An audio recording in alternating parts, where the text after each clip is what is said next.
So you guys see here Bitcoin Cash ABC that we are already at the beginning of May,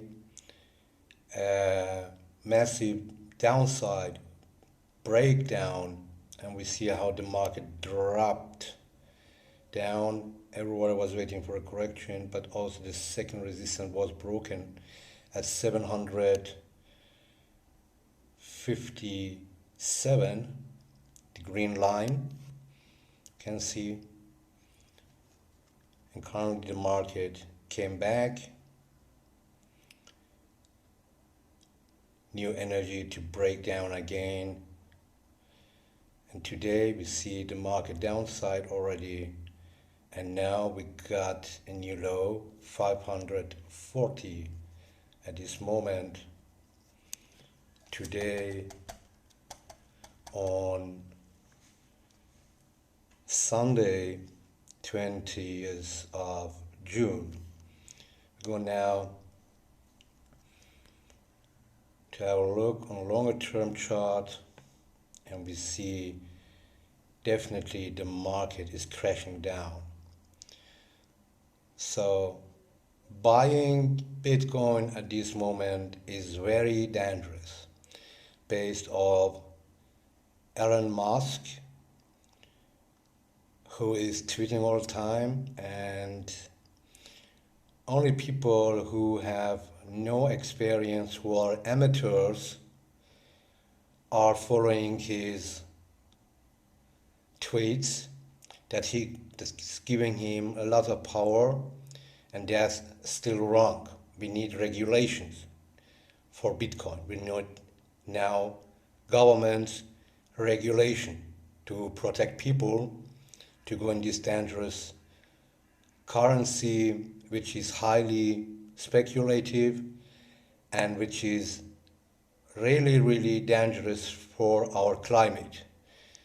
Bitcoin miners and Bitcoin mines are bad for our climate. Bitcoin mines are destroying our climate. They are destroying our nature. They are destroying the air. Bitcoin is destroying the water. And all these elements are necessary for living. So Bitcoin is harming and dangerous for humans and also animals and nature's life. And we need now big regulations to stop these philanthropes. Because these people do currently whatever they do, they make a fun of it, they make a joke of it, and these people have no responsibility of other people's lives and properties, and we need to stop them. We now shout the call for a government's regulation. The government has to react now, and this is something really important, what I'm saying as a trader. So I'm not going into that trap because I just see the technical side, but there are millions of people out there, especially young people who have no experience. They have done maybe some profit, but all of them are losing money because they have no knowledge of how the market is working. Bitcoin and cryptocurrency markets are not centralized, they are decentralized. And decentralization is something bad because you have a lot of money laundering there, you have a lot of illegal and criminality there, and you have a lot of violation of nature's life and also our nature and climate change there. We need to stop it. If we have a look now of the crypto index, we see the same movement. This crypto index 10, and now we're looking now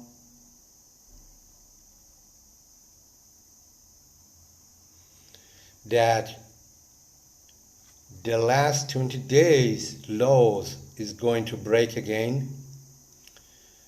So the index is falling. Look now at Litecoin at this moment. This is the weekly chart. And we see here that the market is coming down here. Therefore, I put here a stop loss order. And a lot of people are telling you, do not put your stop loss orders. Do not believe these people.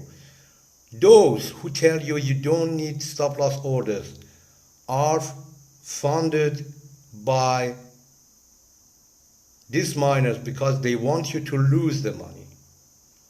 Honest people, honest traders tell you always, put a stop loss. And if you make a loss, take the loss, because otherwise you're going to lose everything. Let's have a look on Cardano. We see also here the Cardano, the same movement on all currencies. You see here the market is downwards. We go here, you see very big crash. We had a big drop, and especially this bar, the red bar, you guys see here the market is going down, because here, well, the big sharks of the market have already taken their profit. And we will have now a new trend downside. You always see trends in the market, trends going higher or falling down, but nobody asking itself why the trend will change. If you have no one else, or you have everyone, 100% of all market participants who are on one side of the market, then the trend will be changed. And at this moment, we see that nearly everyone is on the selling short trend side, therefore the market will fall. We have over 99% sellers, especially the big ones, and those who are hoping, I hope that Bitcoin will rise again. I'm sorry guys, but you're on the wrong side of the market. If you have a loss, take the loss, sit down, sit away, do nothing. But take the rest of your money and wait what a new trend is coming. A lot of people who are promoting this have no experience. They are come from fitness industry, from entrepreneur industry, from promotion industry, but they damn are no traders. They have no idea how the market is working. They have no idea what is the price. They don't have any ideas what is bid or ask. They have no ideas what are fundamental working of the market. And they have no ideas how to deal with trading, with emotions, with your greed, with your fear, because they are young. They had no education. They have zero education. They have just read something on Google or some books, and they think they know everything. And that's still wrong. A good novice trader is someone who has a minimum 20-25 years of active experiences, who has experiences of losing, who was losing, who is knowing how it does feel if you lose something, and who has learned to control his emotion and to improve your trading system better. It's not only about trading system, because we are now at a point in our history where also traders are taking responsibility. It's not anymore about creating wealth, because creating wealth means also you need to prepare other people that the wealth amount for other people is becoming bigger and bigger, and that's a huge difference. Look at now NEO, also NEO currency setting position.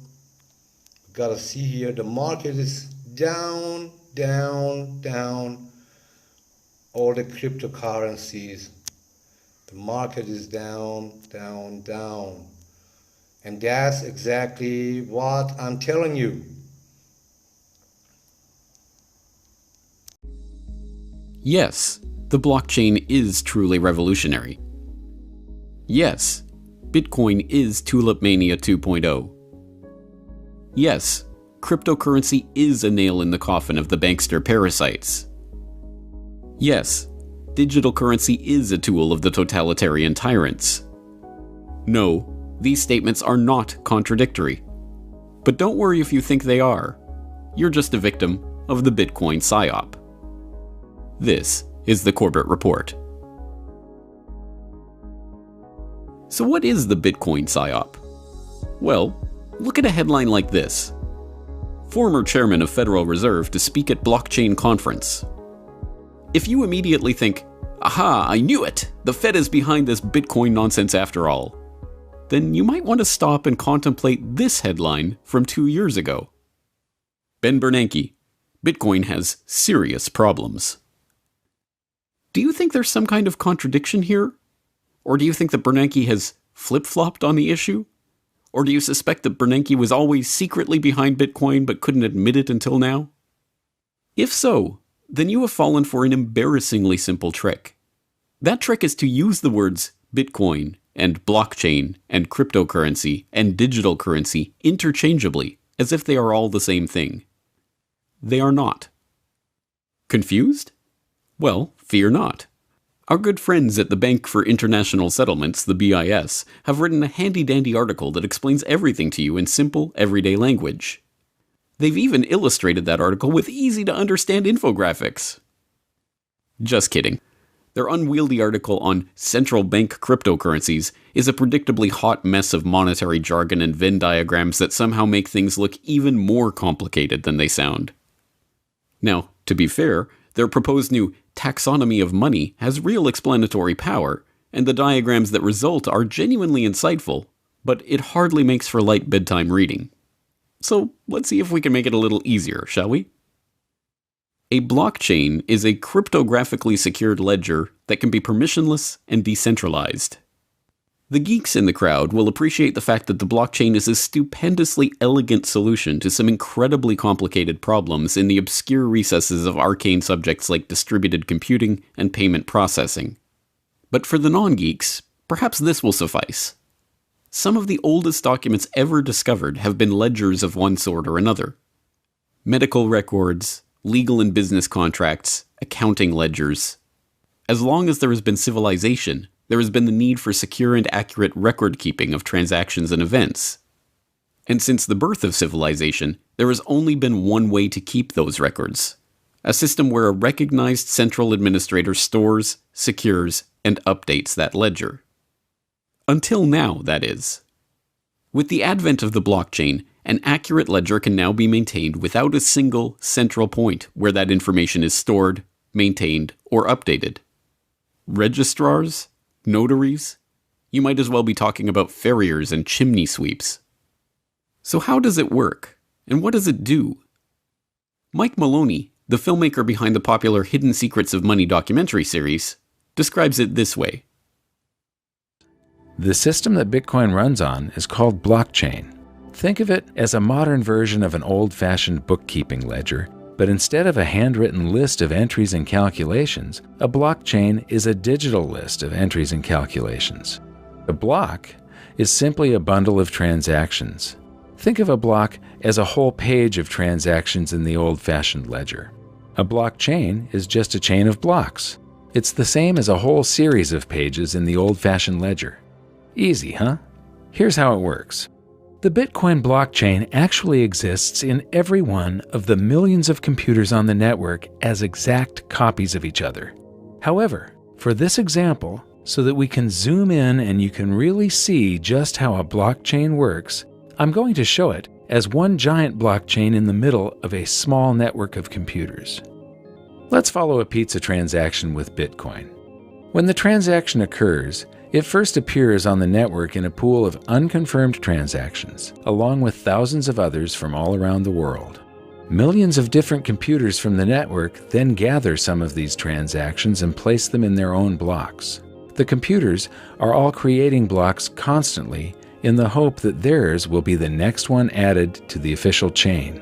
A new block is added to the chain every 10 minutes or so when one of the computers wins the right to have its block recognized as the next in the chain and is rewarded with a prize of newly created bitcoins.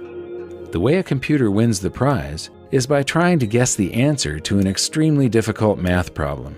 In fact, the problem is so difficult that even with millions of computers making guesses billions or even trillions of times per second, it still takes roughly 10 minutes to find the answer. Once one of the computers guesses the correct answer and wins, all of the millions of computers on the network that did not win are instructed to throw away all the work they have done, update their ledgers with the block from the winning computer, and start again with a new math problem. In doing so, the computers use an immense amount of power and cost a literal fortune to run. So why do they do it?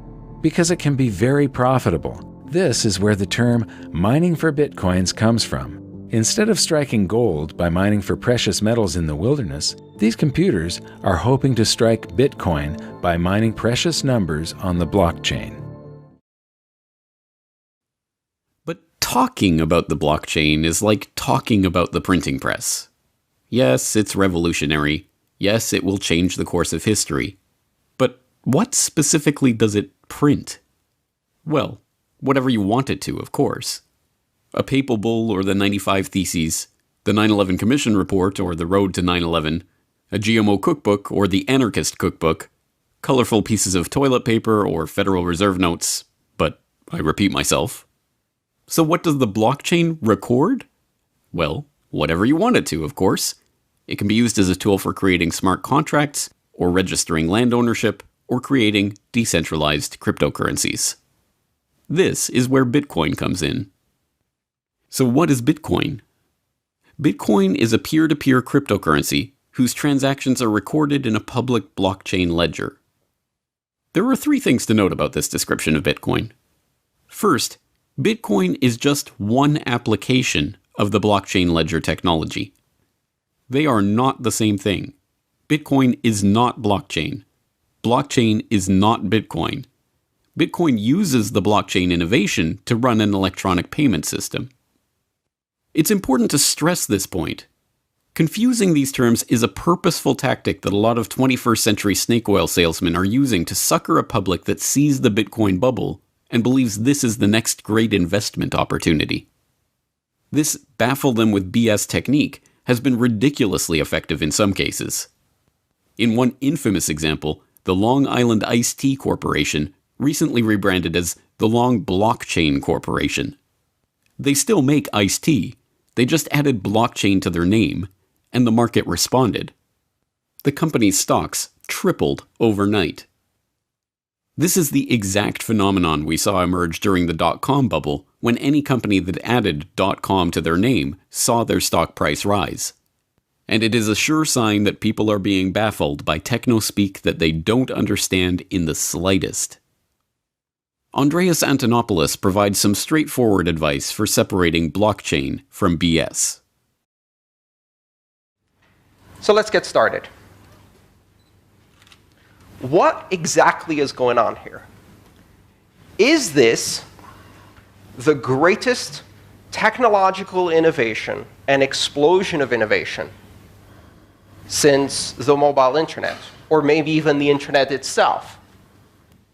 Or is this the greatest load of hype ever arranged around a technology in the history of technology? Both. And in fact, that's a characteristic of advanced technologies. I often say that where Bitcoin and the other open blockchains are today is approximately where the internet is in 1992.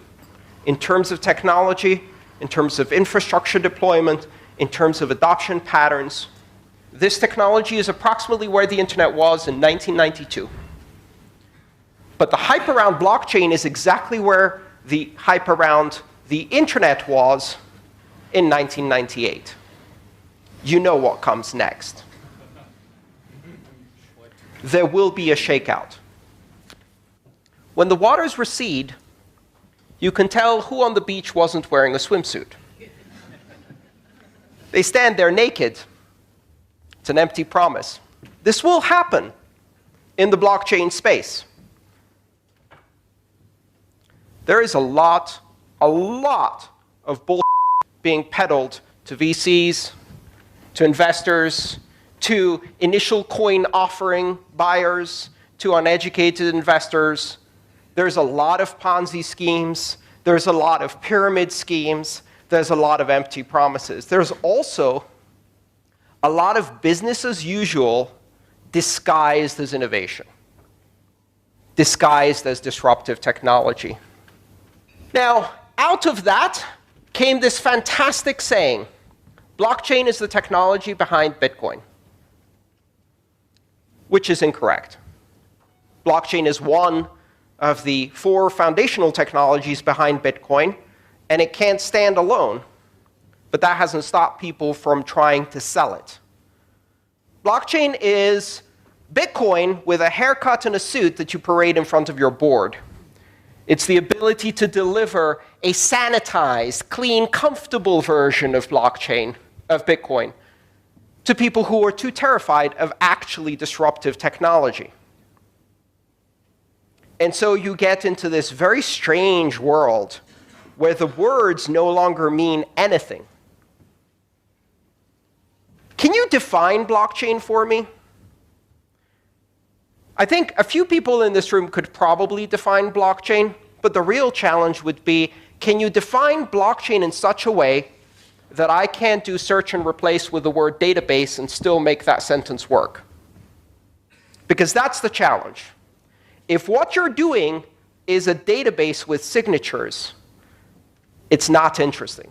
It's boring. What is the essence of Bitcoin? It's not blockchain. The essence of Bitcoin is the ability to operate in a decentralized way without having to trust anyone. The essence of Bitcoin is to be able to use software to authoritatively, independently, without appeal to authority, verify everything yourself. You don't trust the other nodes you're talking to. You assume they're lying. You don't trust the miners.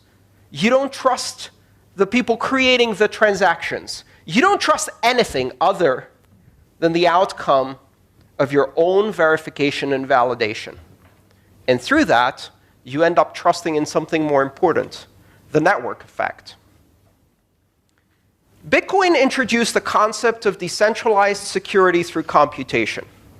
And this has not yet sunk in. What Bitcoin does is it allows you to replace a security model that is based around concentric circles of access and control with an institution in the center, with a security model that is inside out, open and accessible to everyone, a security model that is based on market forces and game theory. It is the first market-based security model, where a series of incentives and punishments ensure that the ultimate result is you can trust the platform itself as a neutral arbiter that is not controlled by anyone, without third parties, without intermediaries. Bitcoin revolutionizes trust. The second thing to note in our definition of Bitcoin is that it is a cryptocurrency. That means it uses cryptographic functions to secure and verify transactions on the network and to control the issuance of new units. Bitcoin conforms to a certain protocol, and that protocol defines the rules by which the Bitcoin network operates. You can tweak those rules and create similar but separate payment systems, each with its own qualities. These Bitcoin-like cryptocurrencies are called altcoins. Thirdly, Bitcoin uses a specific kind of blockchain ledger called a public or permissionless blockchain. This means anyone can join the network and contribute to the maintenance of the ledger, mining in the Bitcoin parlance. There is another kind of blockchain called a private or permissioned blockchain that requires nodes to be invited to join the network or otherwise given permission to participate in maintaining the ledger. And as a further level of analysis, it should be noted that all cryptocurrencies are digital currencies, but not all digital currencies are cryptocurrencies. Oh, and then there's virtual currencies, which are technically speaking another thing altogether. Okay, this is starting to get confusing, isn't it? This is about the point where we'd need to bust out the Venn diagrams and start coloring the overlapping parts, right? Well, if you followed all of this, good for you. If not, don't sweat it. The point for today is simply to recognize that there are a lot of separate but related concepts here, and to talk about them as if they are all just one big monolithic thing is not just unhelpful, but purposefully misleading. So, with all of this in mind, let's look at those Bernanke headlines again. Former chairman of Federal Reserve to speak at blockchain conference. And Ben Bernanke, Bitcoin has serious problems. Are you at least beginning to get a handle on how these headlines are not contradictory? How it could be that a central banker could be interested in blockchain technology, but dislike the Bitcoin application of that technology? If not, think of it this way. The same DVD player that can play Century of Enslavement can also play The Federal Reserve and You. The same printing press that can print Crossfire, the plot that killed Kennedy, can also be used to print the Warren Commission report. The same web browser that can take you to corbettreport.com can also take you to nytimes.com. And no, I'm not recommending that you go there. So yes, the blockchain could be used to create digital currencies that represent the very vision of a totalitarian tyrant's wildest wet dream. Central banks could use private blockchains to administer national digital currencies that permanently record and track every transaction in the economy. That currency could be distributed through government-issued digital wallets that act as an individual ID and allow the government to track everything you ever purchase back to you personally. It could be used to create the perfect system of panoptic oversight, and the totalitarians could, as sole proprietors of the private blockchain, target anyone they saw as a threat for removal from the economy by simply revoking their wallet. And yes, the blockchain could be used to create a digital currency that represents the bankster's worst nightmare. Free individuals could use a public blockchain to create a cryptocurrency not issued by or subject to any central authority. Or they could use it to raise untaxable crypto funds for agoristic startup ventures through unregistered ICOs. Or it could be used to transfer value or property instantaneously across the imaginary lines on the map that define the supposed boundaries of the would-be tyrants' geographical monopolies without the permission of said tyrants. Are you starting to get the picture? A gun can be used by a jackbooted minion of the police state to murder you and your family, or it can be used by you to defend yourself and your family. It is a tool, just like the blockchain, and can be used for good or for ill. So, what I'd like to equip you with is a set of criteria to understand when you are being presented with something, perhaps to invest, or to be employed, or to engage in some way. And it calls itself a blockchain, or a distributed ledger, or one of these other names that are coming out. How can you tell? Blockchain or bull? They both start with a B. What's the difference? If you can replace the word blockchain with database and the brochure reads the same, it's business as usual. It's not decentralized. It's not borderless, neutral, censorship-resistant, open. It reestablishes trust in intermediaries. It's just a database. And that is not disruptive. The idea that we're going to take this technology and use it to improve the operating margins of centralized institutions of trust so that they can continue business as usual, I'd say it's abhorrent. but that's a strong word. It's just boring. Really, really boring. No one got into this in order to make a few billions for a financial services clearinghouse. And if you did, I'm really sorry. That's boring. What's really exciting is the possibility of fundamentally changing the way we allocate trust on this planet, opening up the ability to collaborate, transact, engage on a global level with everyone.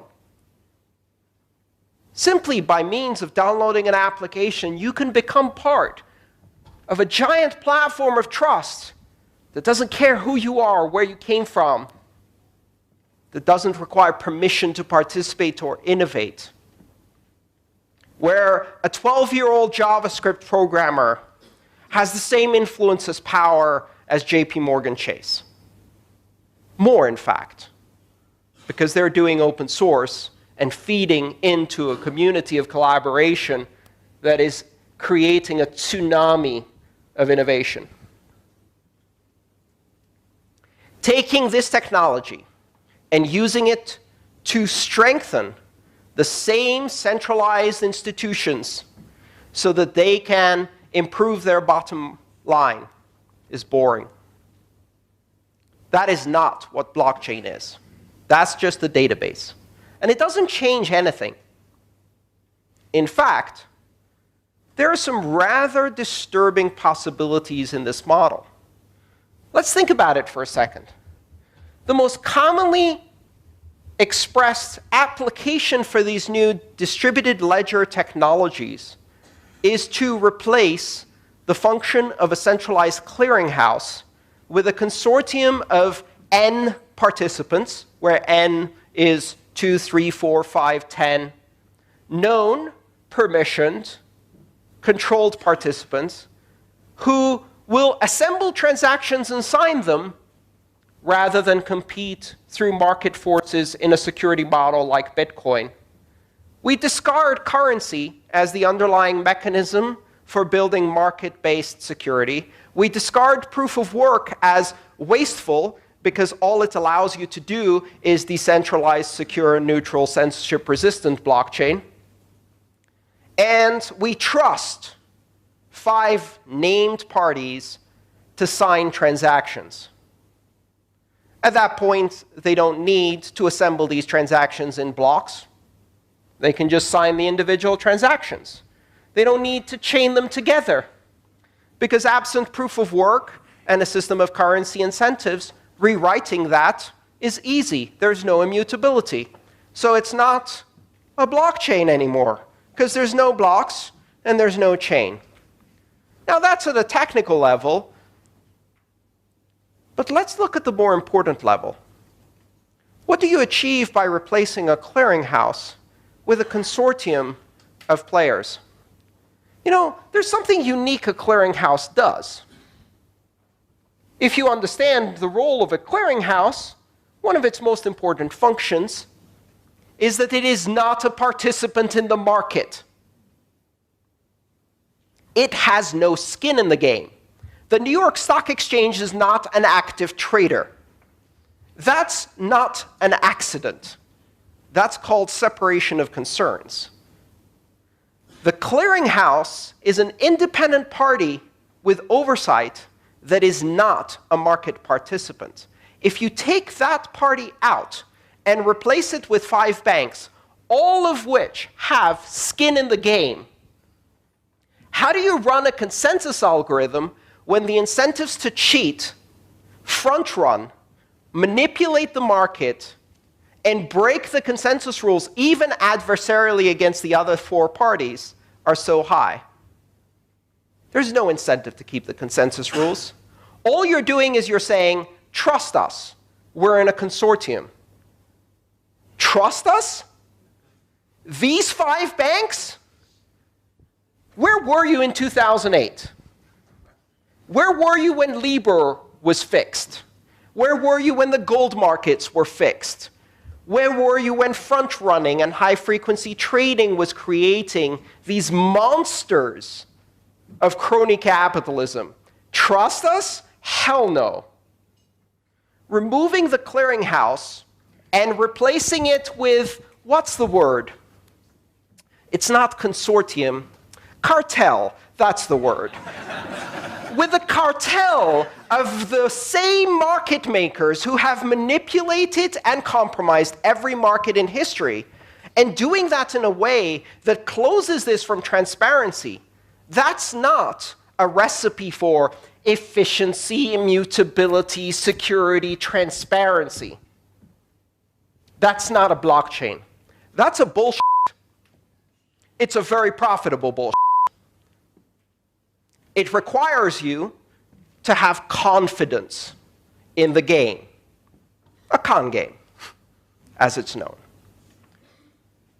Be careful what you evaluate when you see these technologies taking something whose fundamental purpose is to remove trusted intermediaries and create an open, borderless, neutral system, and turning it into a tool for a bunch of untrustworthy trusted parties to manipulate markets is going to be a disaster. And they're going to do it. Now, let's look once again at the statements that opened this podcast episode. Is the blockchain revolutionary?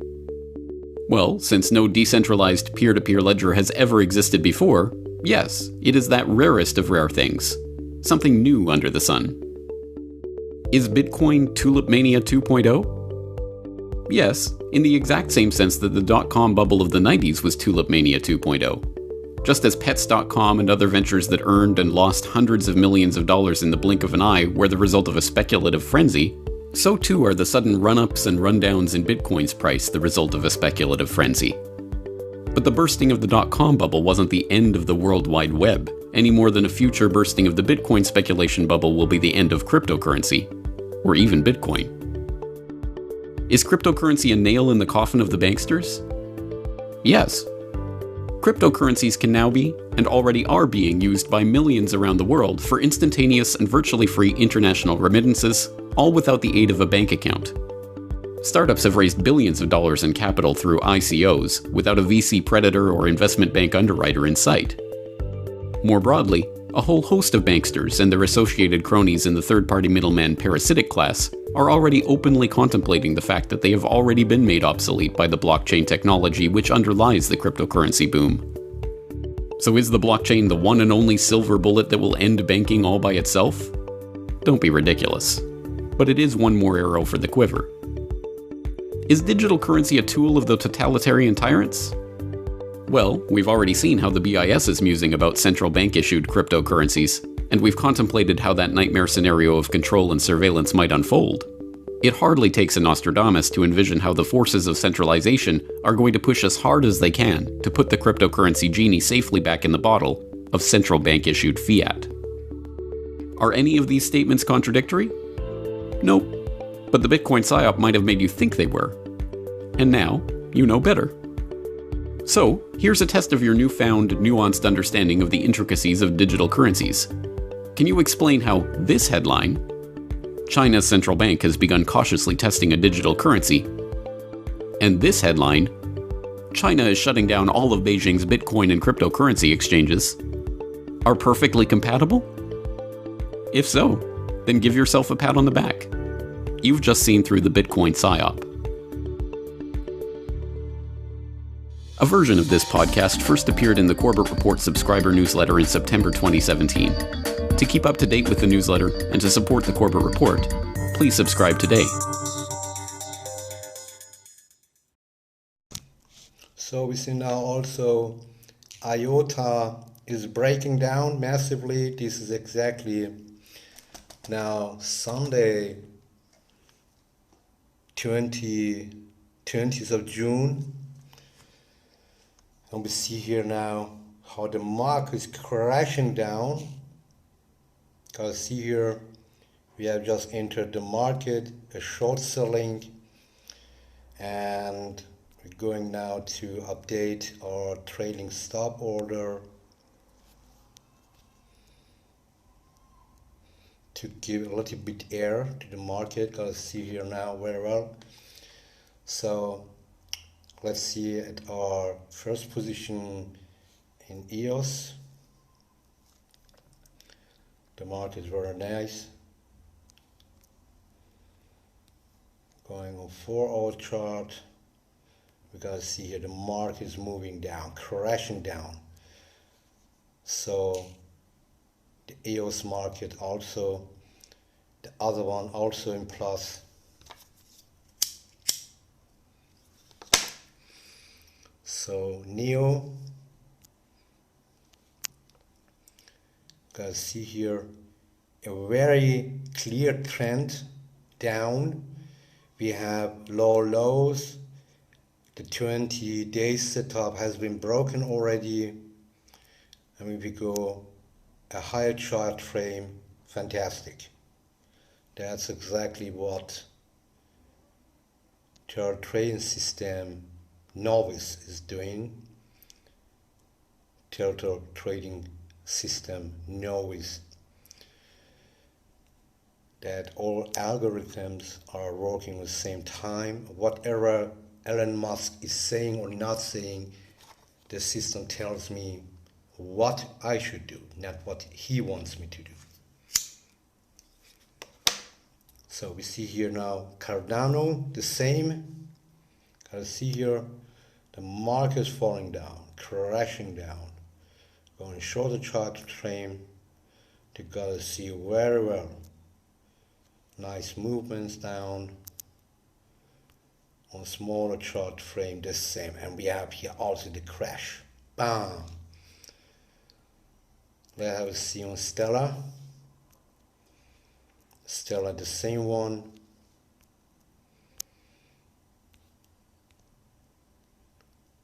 And we see Stellar, a nice clear downtrend has already begun on middle of May. Bitcoin Cash, the same. And we see that the market really going down. Fantastic.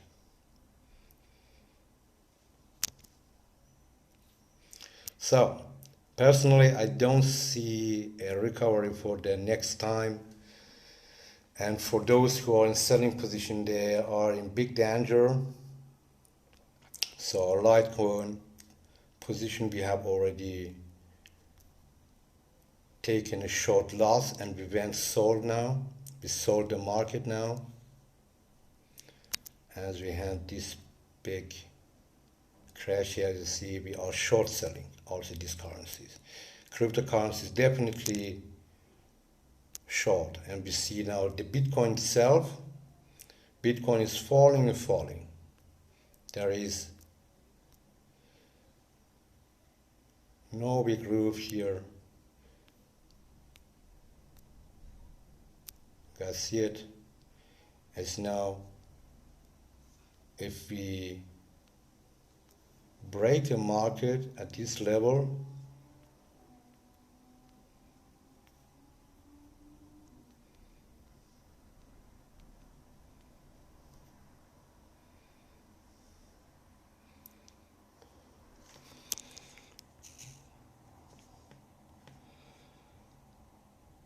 so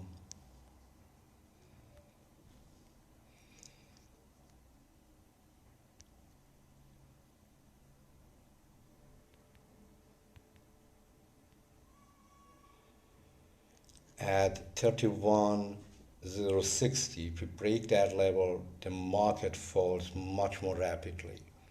So, and we are in the near of this.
So we have a look now on water-intensive companies, AMD, which is Advanced Micro Devices, American multinational semiconductor company in Santa Clara, California.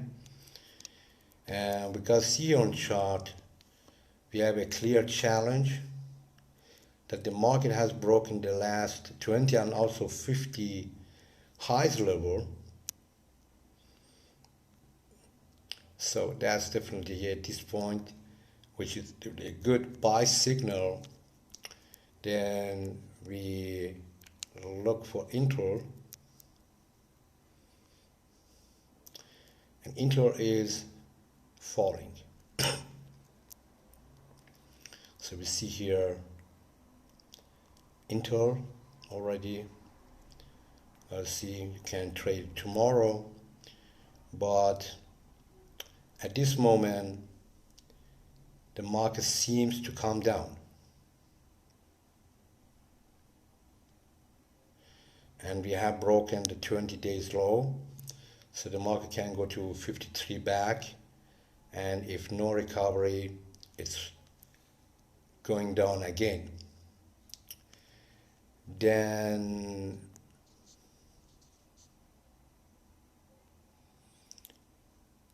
we see then AT&T, and we see here a very nice movement that the market has already broken the last 20 days, the last 50, and also the last 50 days low, and is going to break down again. So on a line chart, the trend is definitely down. Selling short signal for AT&T, and we see also here the market again a baseline analysis. The market has broken also the baseline of 2871, very important resistance level. We know that industrial water consumption places strain on the world's limited water supply, of course. In fact, agriculture and its industrial sectors account for approximately 90% of direct water withdrawals. And this brings us to the next analysis. The Water Resources Group, an arm of the World Bank, for example, says that water demand is expected to exceed current supply by 40% by 2030. It's not too far away, just 10 years away from now. Competition between communities and also countries for scarce water resources is increasing, especially as climate change is exacerbating and its risks and unpredictable activities. Water scarcity is on the other side also caused by water resource and mismanagement. So which industry, for example, consumes the most water? There are some, the first one is fruit and vegetable farming, for example, of course. Also meat farming is often targeted as the most intensive sector for energy and carbon. Is actually lower on the list compared to grain, fruit and vegetable farming, which are now the dirtiest crops. Well, one of them is wheat, the other one is, for example, corn, then of course rice, cotton, already sugar markets or sugar cane, and the next sector is garments and textiles. The garment and textile industry is one of the most water-intensive industries in the world. In fact, creating a single pair of jeans of your clothes requires close to 7,600 liters of water. Water is primarily used for the fabric dyeing process as well as wet processing on the same time. The next sector is meat production. The industrial meat production complex uses a lot of water, and almost a third of the water footprint of total agricultural production. So the food what we are consuming is consuming a lot of water. Then we have beverage industry. The beverage sector produces, for example, juices, sodas, beers, and a range of other drink, along with the water required in the liquids themselves. The additives add a water-intensive agricultural aspect that the industry requires farmed products such as barley, sugar, coffee, fruit, grains, and so on. And according to the Water Footprint Network, it takes between 680 to 1,241 liters to produce a 2-liter bottle of soda. You have to imagine it. 75 liters of water to make a pint of beer. It takes 140 liters of water to produce the ingredients to make a single cup of coffee. We have also automotive manufacturing sector, what takes a staggering of 140,000 liters to produce the average domestic vehicle. In the automotive industry, major water use occurs in surface treatment and coating, for example. Painting, paint spray booths, washing, rinsing, hosing, cooling, air conditioning systems. And all these are consuming a lot of water. Then we have boilers. The question is now, how can industries reduce water consumption? We need smart technology, we need irrigation management, including sensor technology and satellite imagery to identify where water is needed and where water is being wasted. And the fact is, we are wasting water. Better supply chain production and procurement and also management, such as choosing suppliers and farmers that use sustainable agricultural practices. And this is a step to the modern future, committing to clean and return water to the environment, utilizing nature ecosystems for water resource management. How does, for example, England's water consumption compare with the rest of the world? Nobody's asking that, but that could be maybe an interesting setup.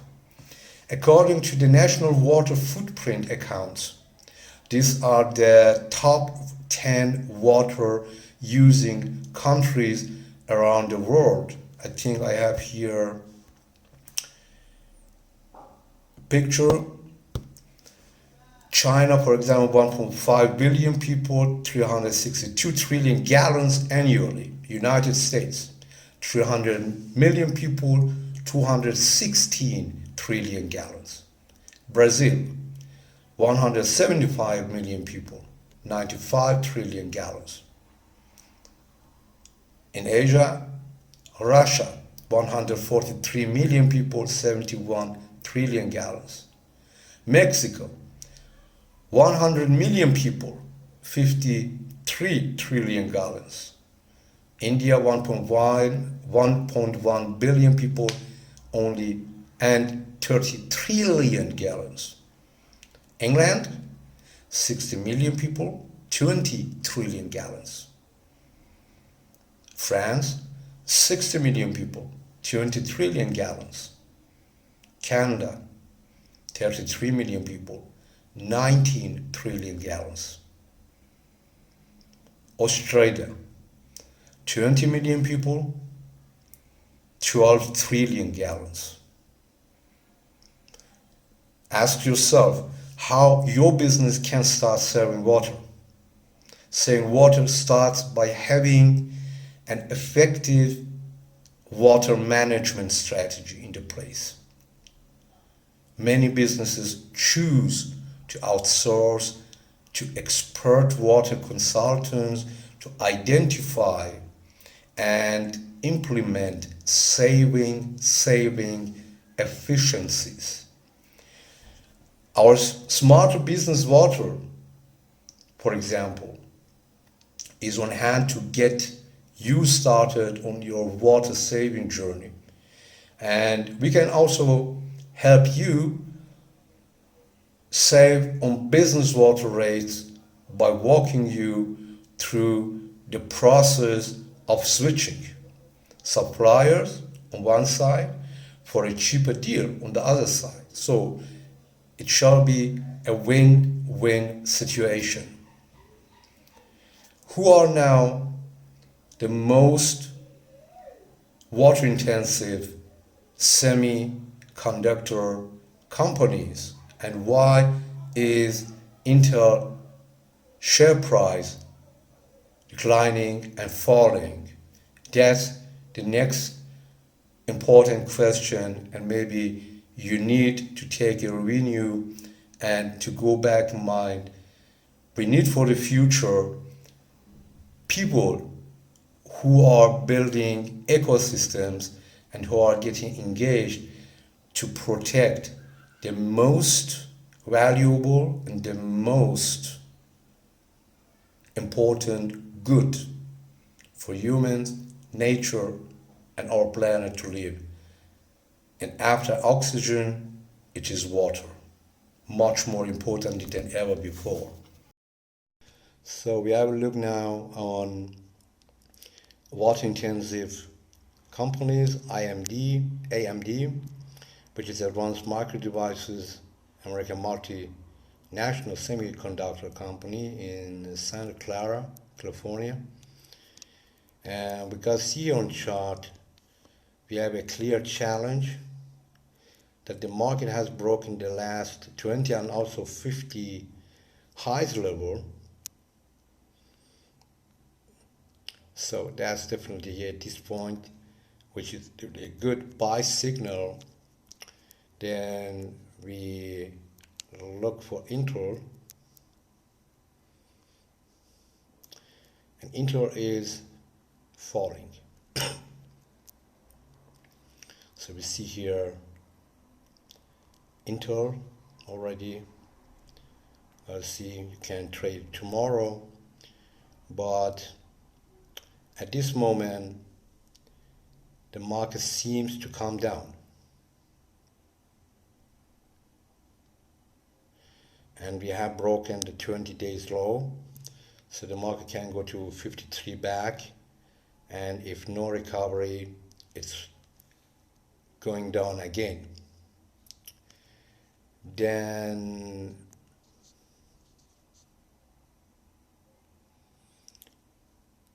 we see then AT&T,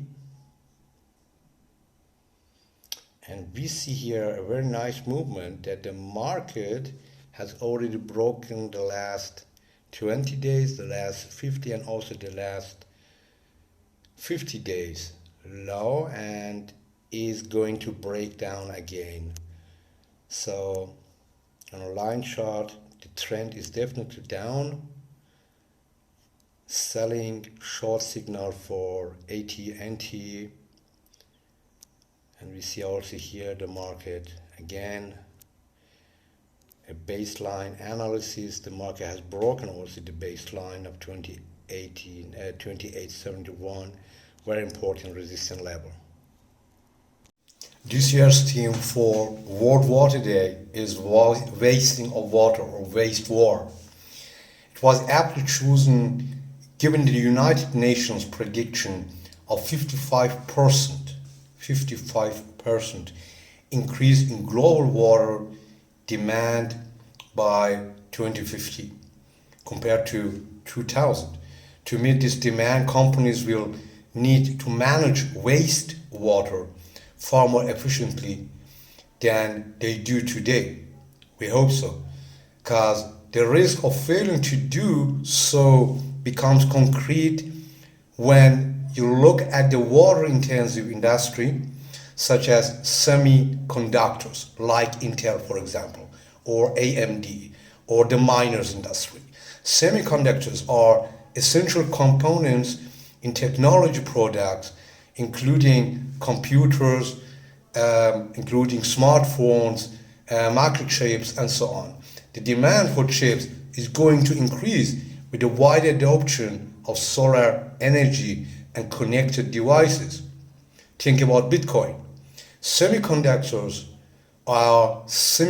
manufacturing, however, requires large volumes of ultra pure water to avoid the contamination of electronic devices. A typical semiconductor manufacturing facility uses, for example, 2 to 4 million gallons of ultra pure water per day. In 2015, Intel, the largest semiconductor company by market capitalization, used 9 billion gallons of water. Given the water intensity of these companies, showing now what good stewardship will be vital to managing water-related business risks. That's the reason a lot of people are against Bitcoins. The manufacturing of semiconductors generates wastewater that contains heavy metals and toxic solvents too, due to the hazardous nature of these liquids, for example. Semiconductor companies historically have incurred cleanup costs related to groundwater contamination of up to $100 million. Regulators have also shut down facilities for releasing untreated effluents. On the other hand, some companies are proactively meeting these challenges and mitigating related risks by reducing their reliance on chemicals and proactively improving the treatment of water before discharge. The semiconductors or semi-electronics, for example, STM, recycled and reused 45% of the total water it withdrew in 2050 on one hand. Marketing technology to install on-site fluoride waste treatment facilities. We have to look on this several semiconductor facilities who are situated in arid regions, one, and it is here where the tension between the needs of industry and the community will be most acute. This is especially true where there is an economic driver to attract jobs and investments.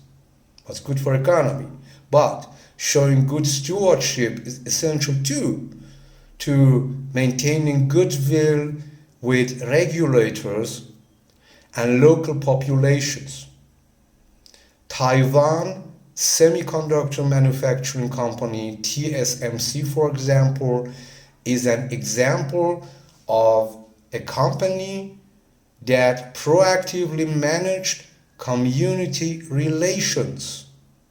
During the 2015 drought, the Taiwanese government imposed water restrictions, prompting concerns from the public regarding water use in the semiconductor industry.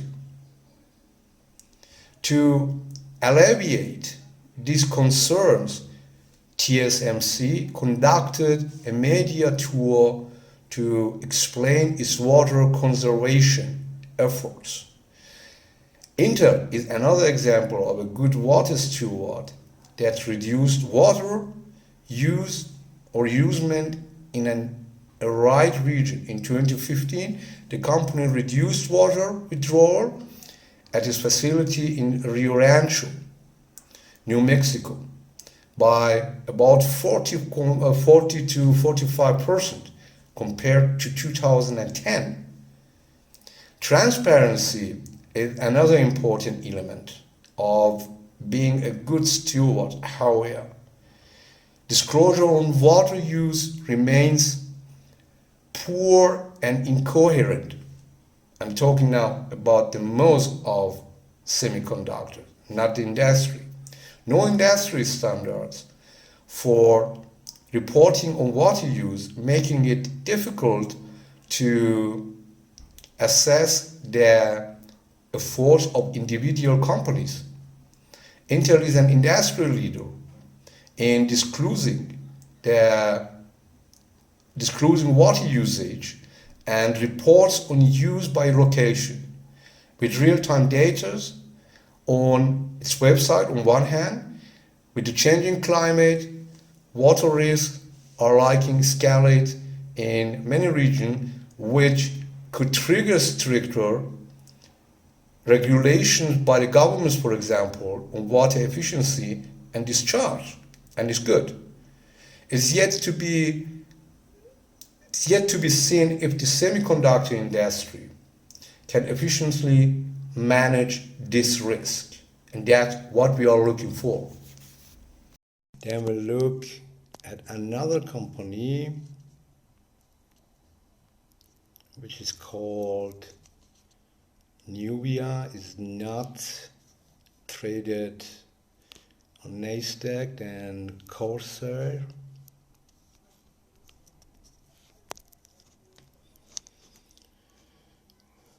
We see here also Corsair is falling. So semiconductors, but not AMD semiconductors at all. Most of important semiconductors are falling. The next one is Tempo Automation. Tempo is not here on this chart. Maybe I find something else. Then Broadcom.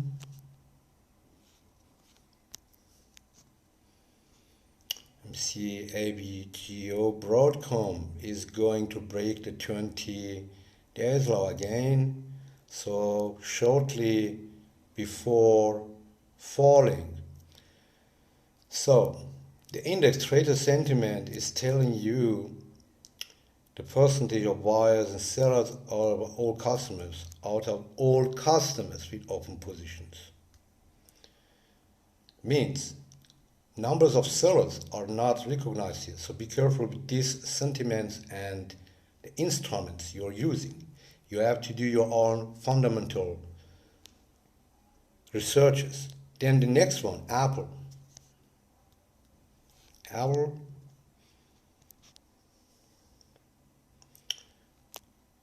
Apple is going now through short correction daily, but we see here Apple come back again, and also in the future chart we see here that we have a downside movement. So the next one is Universal Semiconductor.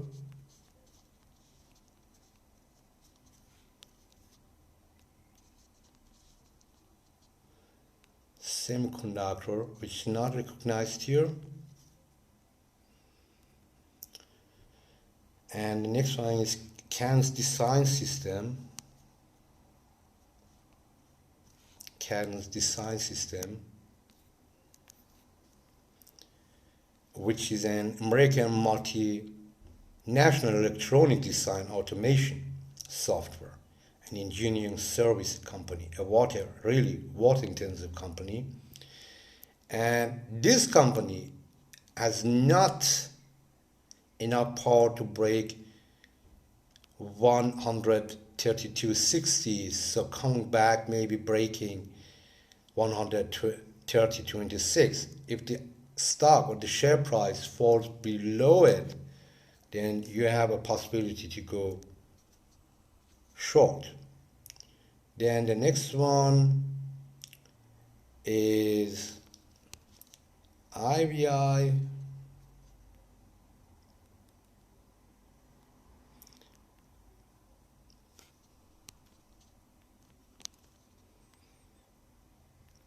It's not here.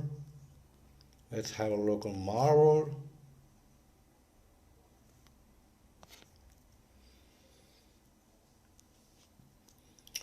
So, Marvel Technology Group, semiconductor company that develops and markets integrated circuits for communications related markets. They are not the Avengers. So the market is on downside in short term, and we need to wait also a good signal. But you see here the last chart. The last chart we see here, the bar is really small. That means there is no energy in behind of it. Then we have another semiconductor company, is called Sentence.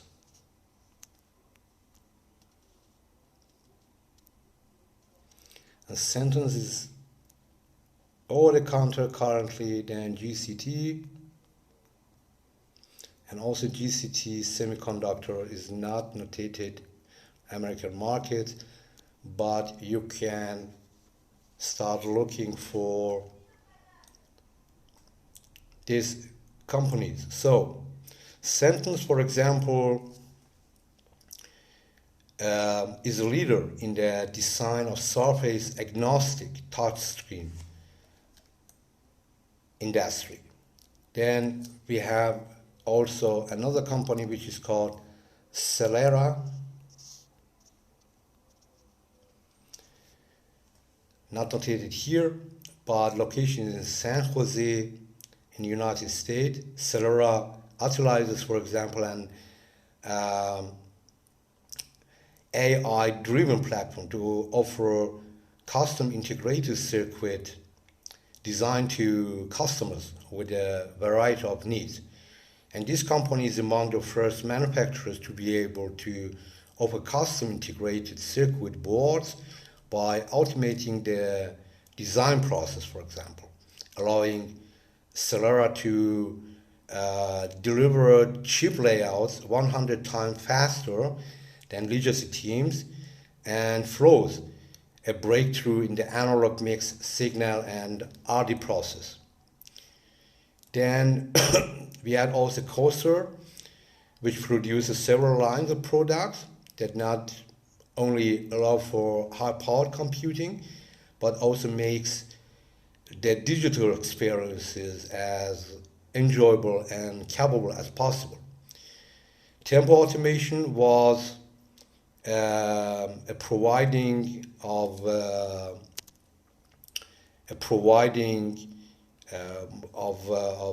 CPUs, for example,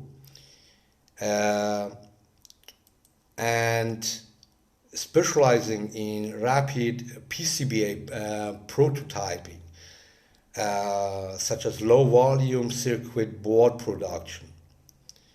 The company includes also auto CAD analysis and also same-day DFM capabilities. So now, if we look now on the water-intensive semiconductor semiconductor industry, and we see they all are also engaged in production of CPUs for miners. But all the market is falling. It tells me that Bitcoin is going to fall again because the production level of Bitcoin is also very, very limited now.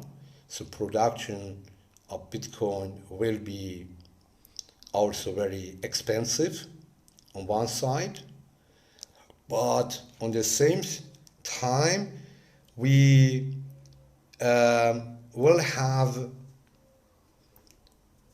a lot of regulations to protect our climate. Tesla has lost a lot, and Elon Musk is knowing now that the government is behind of him and they go for him. For Tesla, there are a lot of legal statements and legal contracts they need to be checked out again by the government, and Elon Musk is knowing that. Be careful, put always your stop loss, analyze the market from all the sides, not only the technical, not only the fundamental, and what is important, don't listen to these philanthropes like Zuckerberg, Bezos, or Musk. If you listen to them, the only winner are these people, but not you. Do your homeworks, do your own work and homework, research of the market, and then make your decision. Never, ever listen to these philanthropes, because then you are making only them richer and you will lose at the end. On the other side, if you do your homework, you can protect and also you can make money for longer term. Keep it in mind. Keep it in mind. I'm telling you honestly.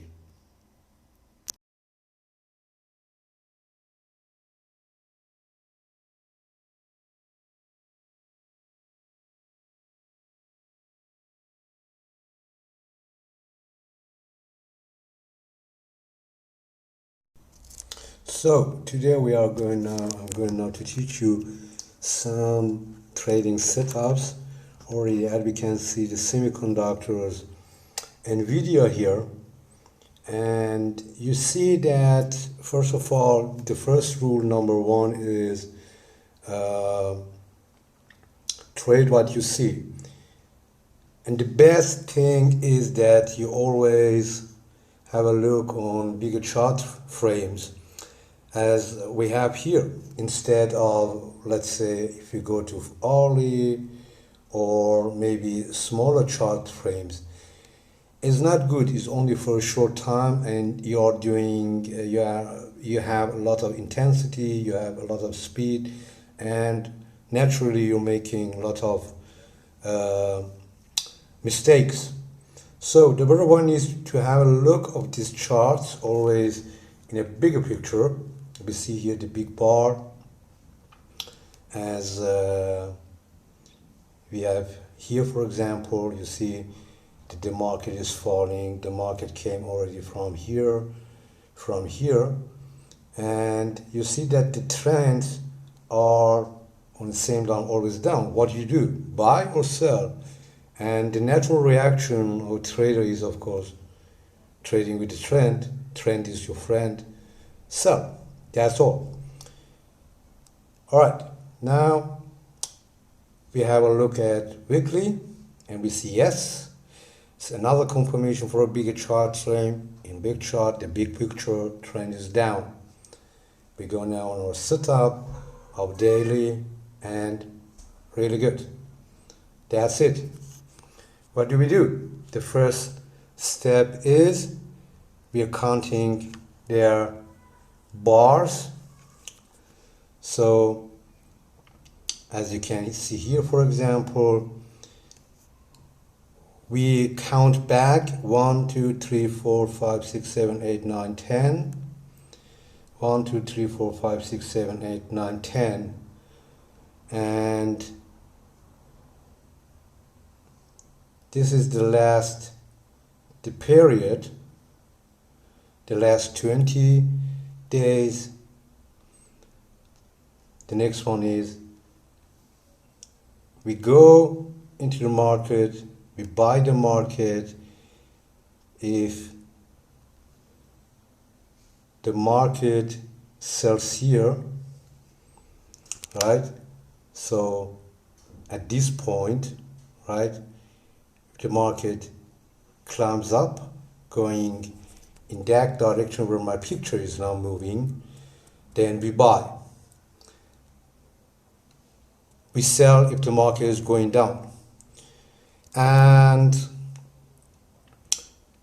before we go into the market, we need always to know 2 points. The first one is money management. How much do we want to invest in this market? The second one is, where is our exit? The best is I have more than one exit. Exit number 1, if it fails. Exit number 2, if it fails. Exit number 4, 3, and also 4. My system, I have 10 different exit points.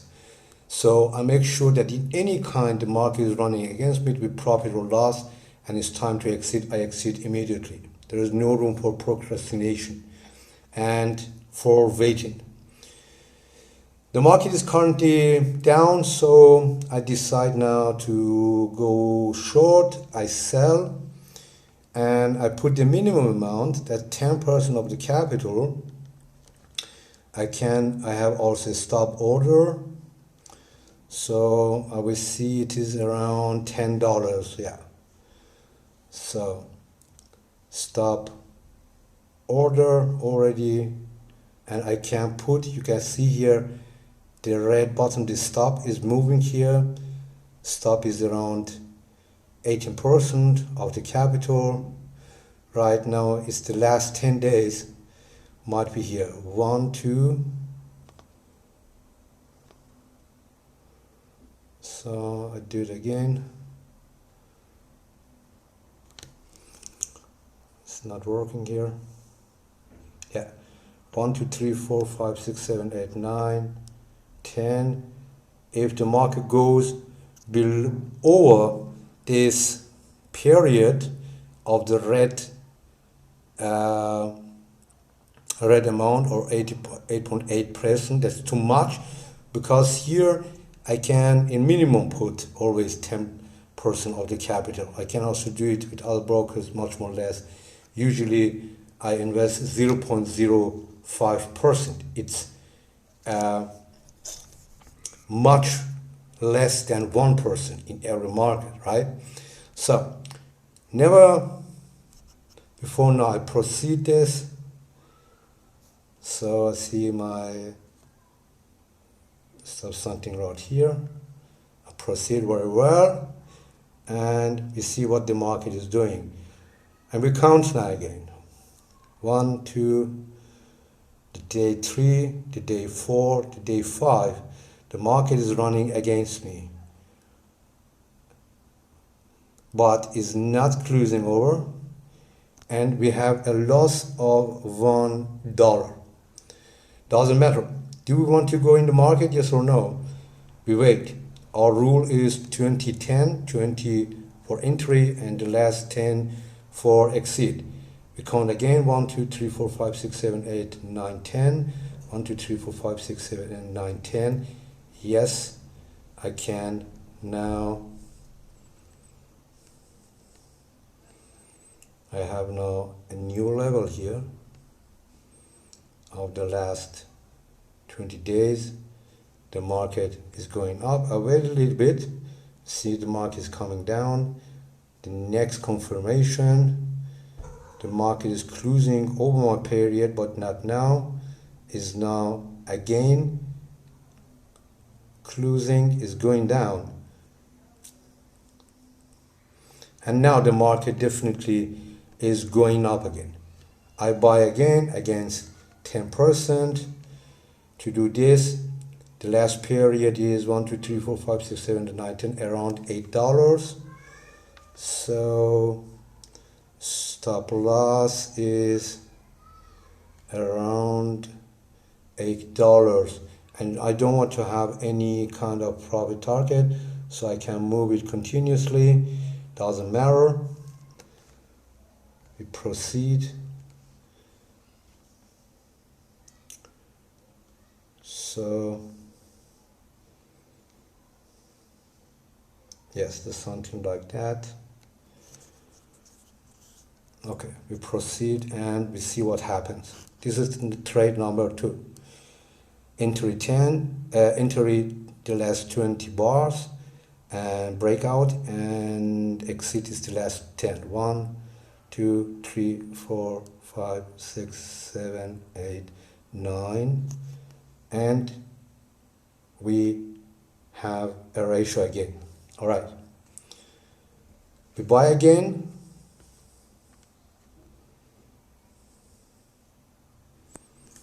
So I make it now something around 1, 2, 3, 4, 5, 6, 7, 8, 9, 10. Right? Okay, proceed again. Let's see what happens. 1, 2. Okay. I don't know if I can make it smaller.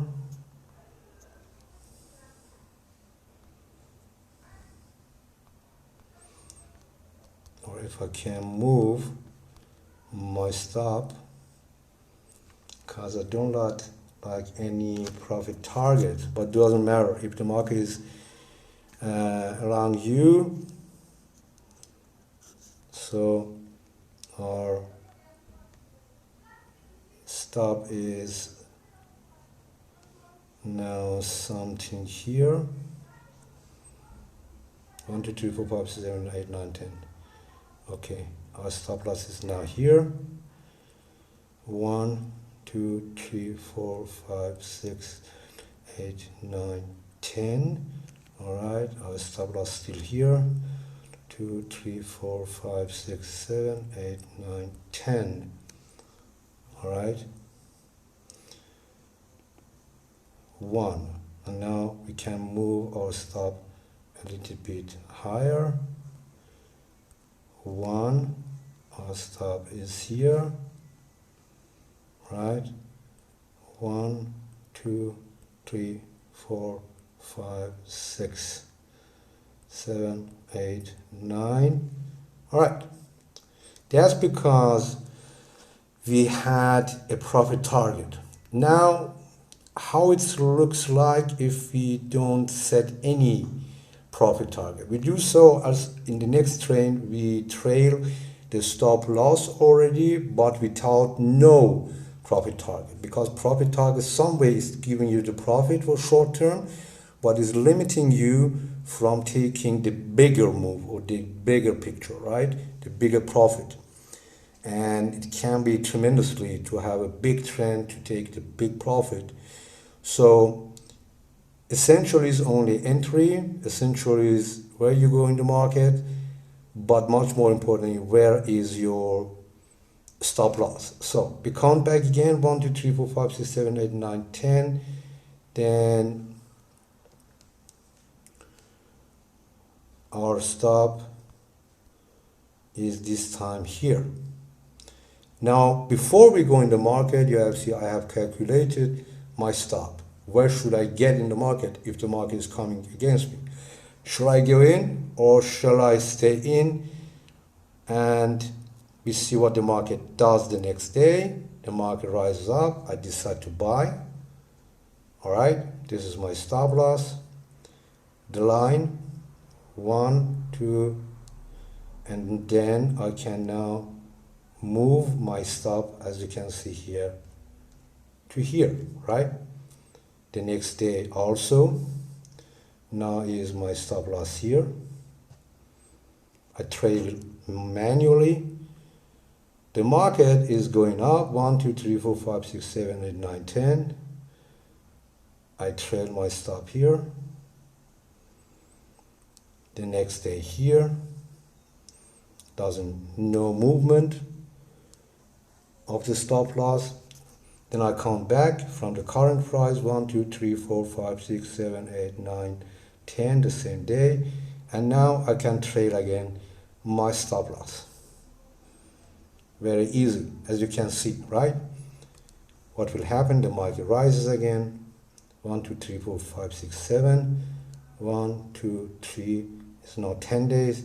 Number 11. I can now trade my stop here. As you can see, I'm still in the market. Buying position, right? I can show you now the balance.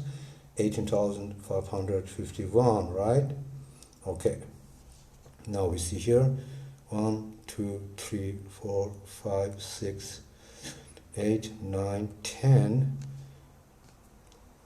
and we move our stop here.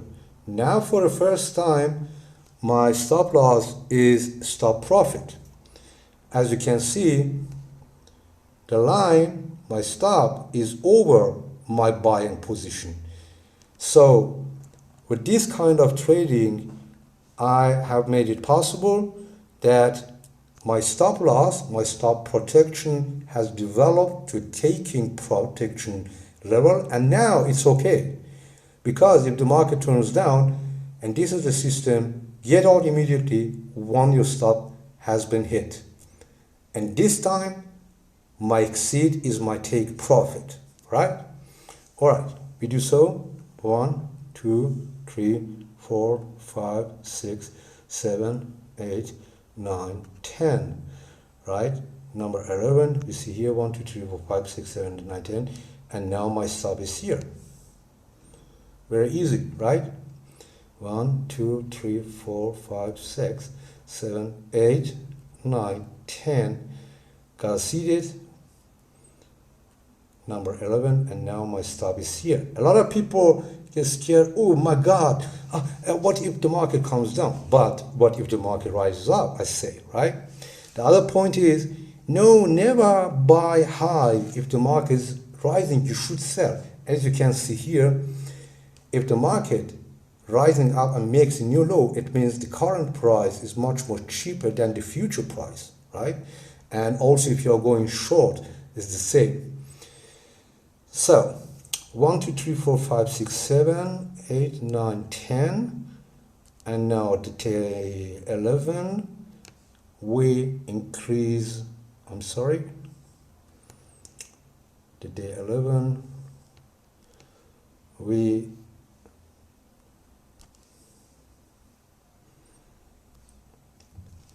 move here. 12, my stop is here, right? Then another day, very good. Now my focus is only to move my stop, that's all. I don't do anything else. And now the day 1, 2, 3, 4, 5, 6, 7, 8, 9, 10, 1, 2, all right. Now my stop is here. Okay, imagine where is here, right? Here is our position. We have bought this share of this market at this price, and the market, if here the market drops down, we are leaving the market with a tremendous good profit of around $6 times by 100 pips, 600 pips per share. So we do what happens next. 1, 2, 3, 4, 5, 6, 7, 8, 9, 10. Very well. 2, 3, 4, 5, 6, 7, 8, 9, 10. Now my stop is here, right? 1, 2, 3, 4, 5, 6, and the market rises again, right? Let's see here, still here, 1, 2, 3, and now for the first time, I'm leaving the market with a profit. We sell, and as you can see, we made a profit of $1,178, right? Now, the next step is again the same. We count the bars the last 20 days. 1, 2, 3, 4, 5, 6, 7, 8, 9, 10, 11, 12, 13, 14, 15, 16, 17, 18, 19, 12. Right, whatever. That's so easy.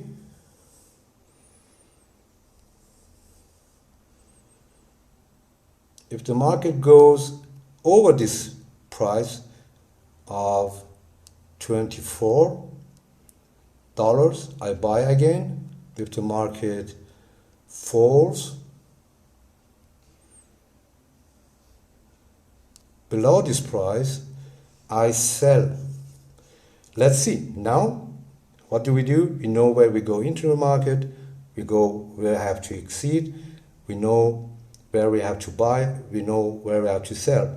And now, important is patient. Don't act too quickly.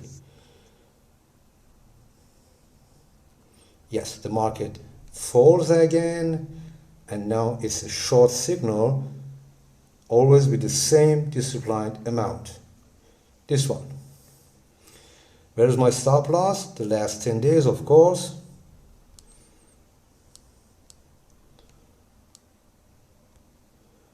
And my stop loss, I put 1, 2, 3, 4, 5, 6, 7, 8, 9, 10, something around here. It's the last 10 days. 1, 2, 3, 4, 5, 6, 7, 8, 9, 10. Right? 1, 2, 3, 4, 5, 6, 7, 8, 9, 10. Now, it doesn't matter if I get hit because I am in the market and I have a very closed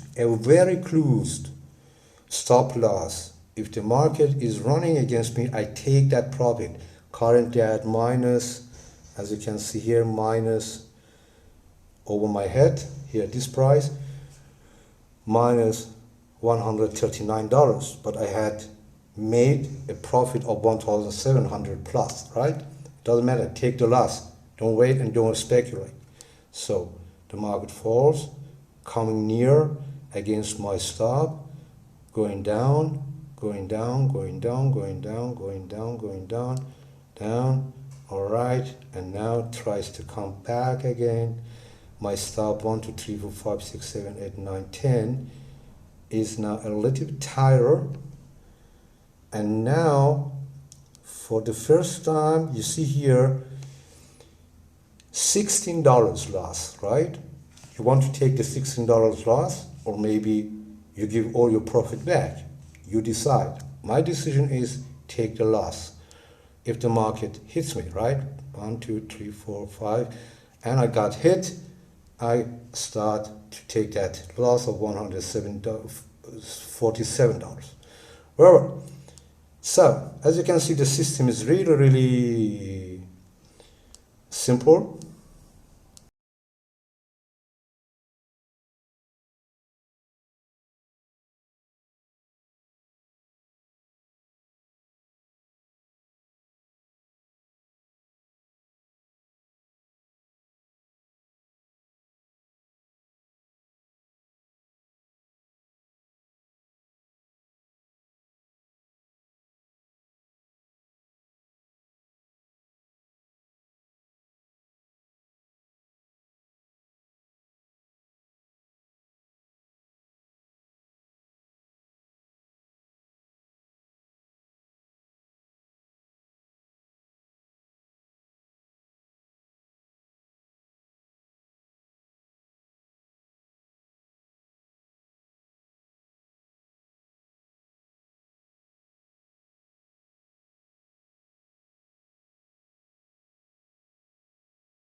So today I'm going now to teach you some trading setups. Already as we can see the semiconductors NVIDIA here, and you see that first of all the first rule number one is trade what you see. And the best thing is that you always have a look on bigger chart frames as we have here, instead of, let's say, if you go to hourly or maybe smaller chart frames. It's not good, it's only for a short time, and you're doing, you have a lot of intensity, you have a lot of speed, and naturally you're making a lot of mistakes. So the better one is to have a look of these charts always in a bigger picture. We see here the big bar as we have here, for example, you see that the market is falling. The market came already from here, and you see that the trends are on the same line, always down. What do you do? Buy or sell? And the natural reaction of a trader is, of course, trading with the trend. Trend is your friend. Sell. That's all. All right. Now we have a look at weekly, and we see yes. It's another confirmation for a bigger chart frame. In big chart, the big picture trend is down. We go now on our setup, our daily, and really good. That's it. What do we do? The first step is we are counting their bars. So as you can see here, for example, we count back 1, 2, 3, 4, 5, 6, 7, 8, 9, 10. 1, 2, 3, 4, 5, 6, 7, 8, 9, 10. And this is the period, the last 20 days. The next one is we go into the market, we buy the market if the market sells here, right? So at this point, right, the market climbs up, going in that direction where my picture is now moving, then we buy. We sell if the market is going down. And before we go into the market, we need always to know 2 points. The first one is money management. How much do we want to invest in this market? The second one is, where is our exit? The best is I have more than one exit. Exit number 1, if it fails. Exit number 2, if it fails. Exit number 4, 3, and also 4. My system, I have 10 different exit points. So I make sure that in any kind the market is running against me with profit or loss, and it's time to exit, I exit immediately. There is no room for procrastination and for waiting. The market is currently down, so I decide now to go short. I sell, and I put the minimum amount, that 10% of the capital. I have also a stop order. So I will see it is around $10, yeah. So stop order already, and I can put, you can see here, the red button, the stop is moving here. Stop is around 18% of the capital. Right now it's the last 10 days, might be here. 1, 2. So I do it again. It's not working here. Yeah. 1, 2, 3, 4, 5, 6, 7, 8, 9, 10. If the market goes over this period of the red amount, or 8.8%. That's too much, because here I can in minimum put always 10% of the capital. I can also do it with other brokers much more less. Usually I invest 0.05%. It's much less than 1% in every market, right? So never before now I proceed this. So I see my something right here.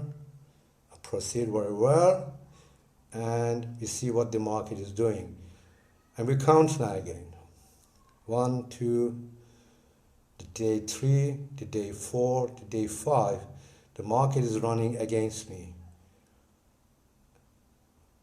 but is not closing over, and we have a loss of $1.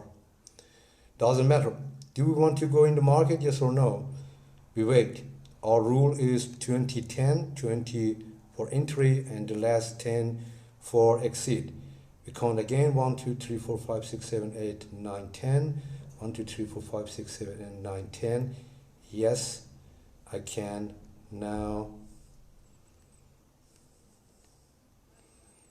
I have now a new level here of the last 20 days. The market is going up. I wait a little bit, see the market is coming down. The next confirmation, the market is closing over my period, but not now, is now again closing, is going down.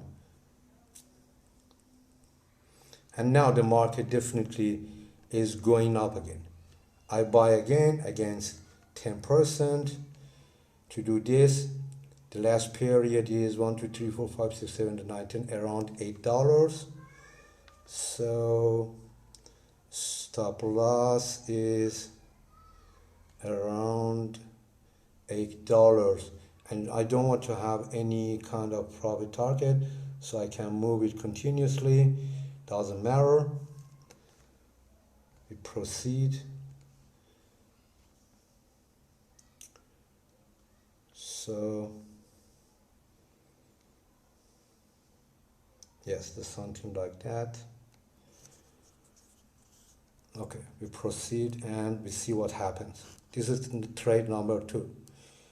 Entry 10, entry the last 20 bars, and breakout, and exit is the last 10. 1, 2, 3, 4, 5, 6, 7, 8, 9, and we have a ratio again.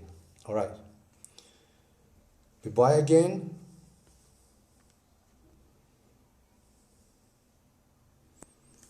So I make it now something around 1, 2, 3, 4, 5, 6, 7, 8, 9, 10. Right? Okay, proceed again. Let's see what happens. 1, 2. Okay. I don't know if I can make it smaller.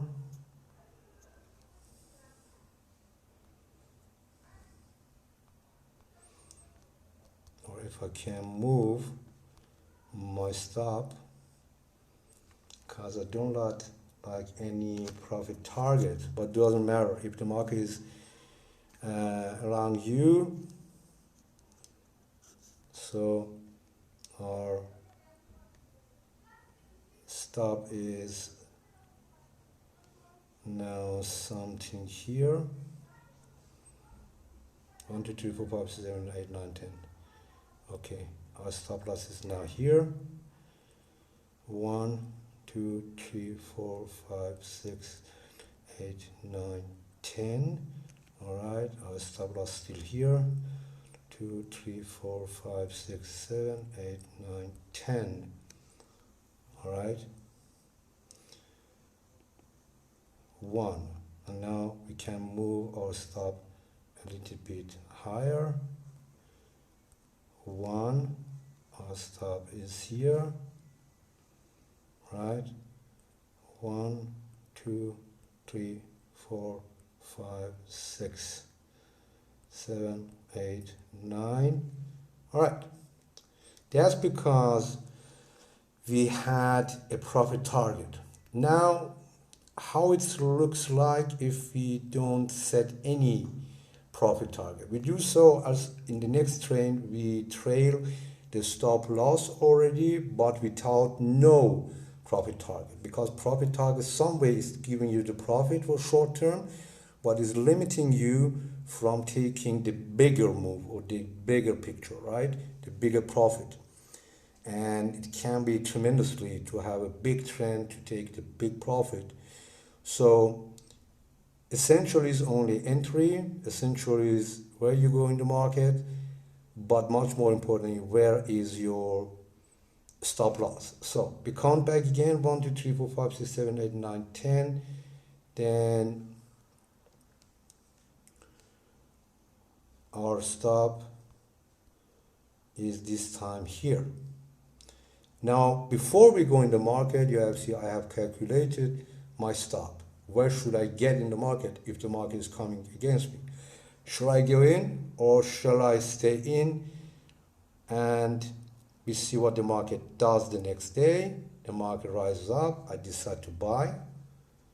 All right, this is my stop loss. The line, 1, 2, and then I can now move my stop, as you can see here, to here, right? The next day also, now is my stop loss here. I trail manually. The market is going up, 1, 2, 3, 4, 5, 6, 7, 8, 9, 10. I trail my stop here. The next day here, no movement of the stop loss. Then I count back from the current price, 1, 2, 3, 4, 5, 6, 7, 8, 9, 10, the same day. And now I can trail again my stop loss. Very easy, as you can see, right? What will happen? The market rises again. 1, 2, 3, 4, 5, 6, 7. 1, 2, 3. It's now 10 days. Number 11. I can now trail my stop here. As you can see, I'm still in the market. Buying position, right? I can show you now the balance. 18,551, right?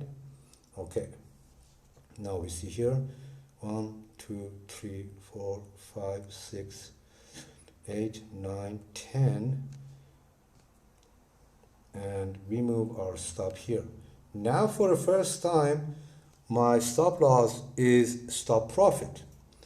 As you can see, the line, my stop, is over my buying position. So with this kind of trading, I have made it possible that my stop loss, my stop protection has developed to taking protection level, and now it's okay. Because if the market turns down, and this is the system, get out immediately when your stop has been hit. And this time, my exceed is my take profit, right? All right, we do so. 1, 2, 3, 4, 5, 6, 7, 8, 9, 10, right? Number 11, we see here 1, 2, 3, 4, 5, 6, 7, 8, 9, 10, and now my stop is here. Very easy, right? 1, 2, 3, 4, 5, 6, 7, 8, 9, 10, got seated. Number 11, and now my stop is here. A lot of people get scared. Oh my God, what if the market comes down? But what if the market rises up, I say, right? The other point is, no, never buy high. If the market is rising, you should sell. As you can see here, if the market rising up and makes a new low, it means the current price is much more cheaper than the future price, right? And also if you're going short, it's the same. So 1, 2, 3, 4, 5, 6, 7, 8, 9, 10, and now at the 11 we increase I'm sorry, the day 11, we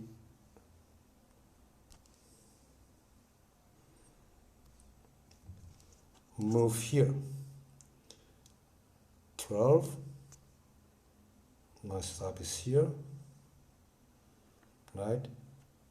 Then another day, very good. Now my focus is only to move my stop, that's all. I don't do anything else. And now the day, 1, 2, 3, 4, 5, 6, 7, 8, 9, 10, 1, 2, all right. Now my stop is here, okay? Imagine where is here, right? Here is our position. We have bought this share of this market at this price, and the market, if here the market drops down, we are leaving the market with a tremendous good profit of around $6 times by 100 pips, 600 pips per share. So we do what happens next. 1, 2, 3, 4, 5, 6, 7, 8, 9, 10. Very well. 2, 3, 4, 5, 6, 7, 8, 9, 10. Now my stop is here, right? 1, 2, 3, 4, 5, 6, and the market rises again, right? Let's see here, still here, 1, 2, 3. And now for the first time, I'm leaving the market with a profit. We sell. And as you can see, we made a profit of $1,178, right? Now, the next step is, again, the same. We count the bars the last 20 days. 1, 2, 3, 4, 5, 6, 7, 8, 9, 10, 11, 12, 13, 14, 15, 16, 17, 18, 19, 12. Right, very well. That's so easy.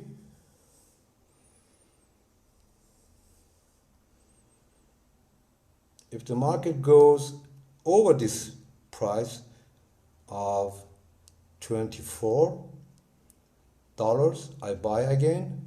If the market falls below this price, I sell. Let's see. Now, what do? We know where we go into the market. We go where we have to exceed.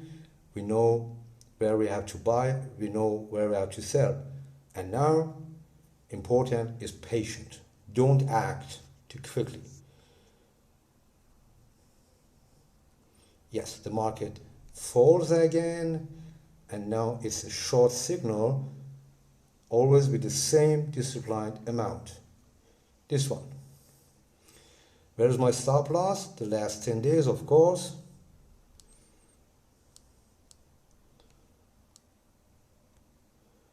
And my stop loss, I pulled 1, 2, 3, 4, 5, 6, 7, 8, 9, 10, something around here. It's the last 10 days. 1, 2, 3, 4, 5, 6, 7, 8, 9, 10. Right? 1, 2, 3, 4, 5, 6, 7, 8, 9, 10. Now, it doesn't matter if I get hit because I am in the market and I have a very closed stop loss. If the market is running against me, I take that profit. Currently at minus, as you can see here, minus over my head, here this price, minus $139, but I had made a profit of 1,700 plus, right? Doesn't matter, take the loss. Don't wait and don't speculate. So the market falls, coming near against my stop, going down, going down, going down, going down, going down, going down, down, all right, and now tries to come back again. My stop 1, 2, 3, 4, 5, 6, 7, 8, 9, 10 is now a little bit higher. And now, for the first time, you see here, $16 loss, right? You want to take the $16 loss, or maybe you give all your profit back. You decide. My decision is take the loss. If the market hits me, right? 1, 2, 3, 4, 5, and I got hit, I start to take that loss of $147. Well, so as you can see, the system is really, really simple. So here's part 2 now. As you can see here, the market is falling down. Look at this price here. So you see the price is down now here. All right. We have already very good picks on both sides, and we sell the market again. And the last 10 days, 1, 2, 3, 4, 5, 6, 7, 8, 9, 10. 1, 2, 3, 4, 5, 6, 7, 8, 9, 10. Very well. Now our stop loss order has again developed to a stop profit order. 1, 2, 3, 4, 5, 6, 7, 8, 9, 10. And the market goes to 12. 3, 4, 5, 6, 7, 8, 9, 10. And our stop moves here. Very well. 1, 2, 3, 4, 5, 6, 7, 8, 9, 10. Right? Right, we see here. Now again, a good profit, 1, 2, and we leave the market with a good profit of $235. Right? Very easy.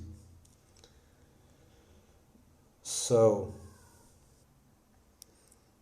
now I want to show you something about the patient, right? A lot of people, as you can see here, that the market has moved now over many months on the same level, just going a little bit up, a little bit down. And now look what the market does, fall on the trap. But we see now many times the market is going down, and you look at it. So we sell the market. 1, 2, 3, 4, 5, 6, 7, 8, 9, 10. 1, 2, 3, 4, 5, 6, 7, 9, 10. All right, and we hit back again with $29 minus, right? So 2, 3, 4, 5, 6, 7, 8, 9, 10, 11, 12, 13. Very well. 20 days definitely hit. We go immediately buy the market. 1, 2, 3, 4, 5, 6, 7, 8, 9, 10. 1, 2, 3, 4, 5, 6, 7, 8, 9, 10. Right? This is 20-day low. 1, 2, 3. All right. We sell the market now with a minus of 300. And we wait what the market does again. The market goes, yeah, it's breaking maybe. Don't room for speculation, right? Between 10 and 12.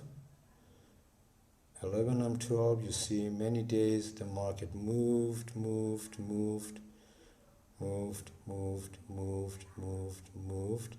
Now a lot of analysts would say, oh, yeah, we are at the bottom of the market, buy for long term. Okay, you can do it. We don't do it.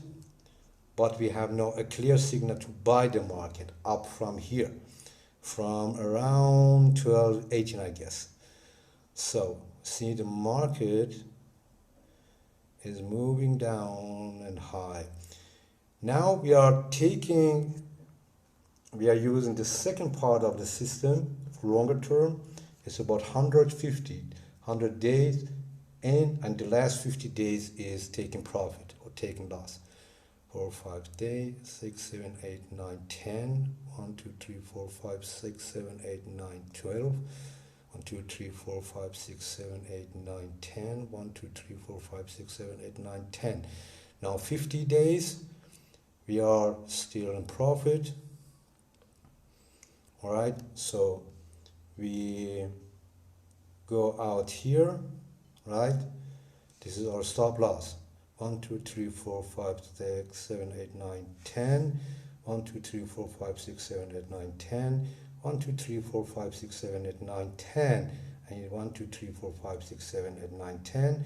1, 2, 3, 4, 5, 6, 7, 8, 9, 10. Right. And now our stop loss will be here for longer term. Right? This is interesting if you trading like an investor for many years, for example, holding stock. 1, 2, 3, 4, 5, 6, 7, 8, 9, 10. 1, 2, 3, 4, 5, 6, 7, 8, 9, 10. 1, 2, 3, 4, 5, 6, 7, 8, 9, 10. 5, 6, 7, 8, 9, 10. 1, 2, 3, 4, 5, 6, 7, 8, 9, 10. Right. And now our stop loss will be something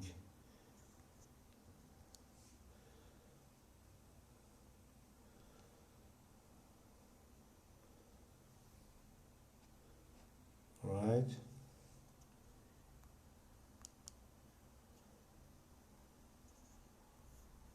You see here, right? We have been here in the market. You can see it.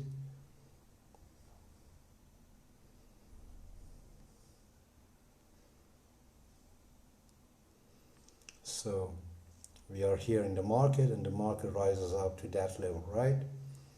Okay, now getting back. 1, 2, 3, 4, 5, 6, 7, 8, 9, 10. 1, 2, 3, 4, 5, 6, 7, 8, 9, 10.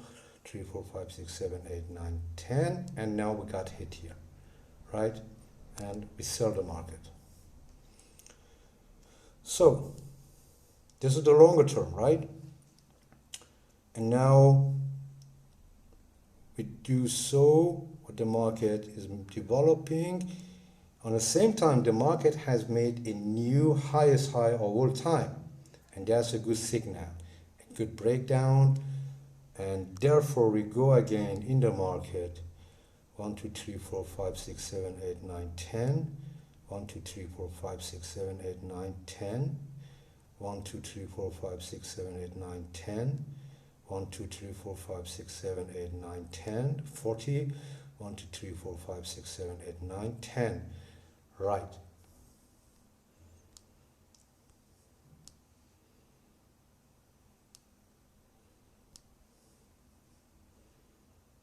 And now the last,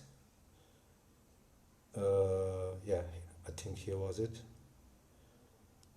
Our stop. 1, 2, 3, 4, 5, 6, 7, 8, 9, 10. 1, 2, 3, 4, 5, 6, 7, 8, 9, 10. 2, 3, 4, 5, 6, 7, 8, 9, 10. 1, 2, 3, 4, 5, 6, 9, 10. 1, 2, 3, 4, 5, 6, 7, 8, 9, 10.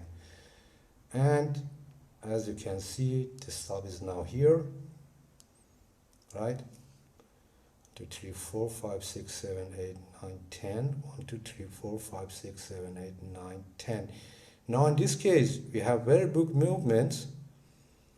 That means there's a lot of activity there in the market, but the market is clearing itself. Nervous people out, and real investors, traders, long-term traders still into the market. As you can see, we still are there.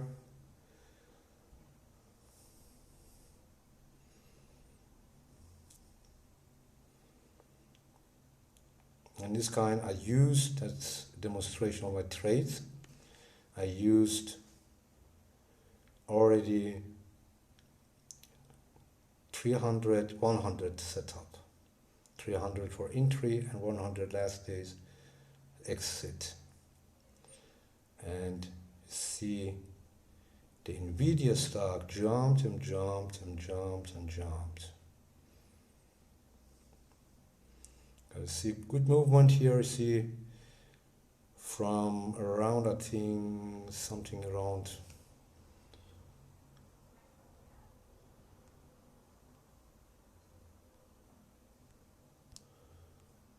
where did we buy the stock? Here. We bought the stock, as you see, at 21, and the stock went over 120 partly.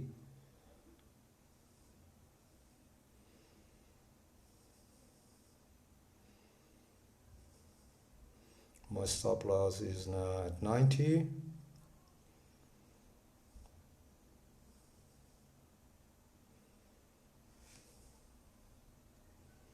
Price price now 180. My stop losses was 150, 180.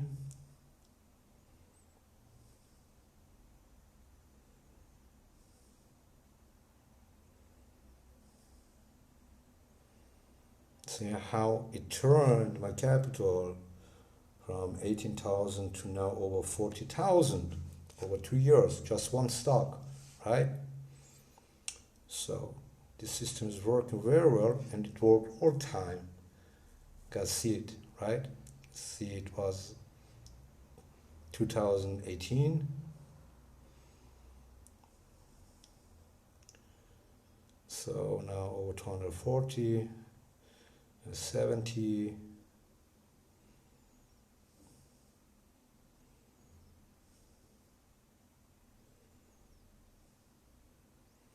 280, right? 270. So, guys, see that price now? Was a good demonstration here that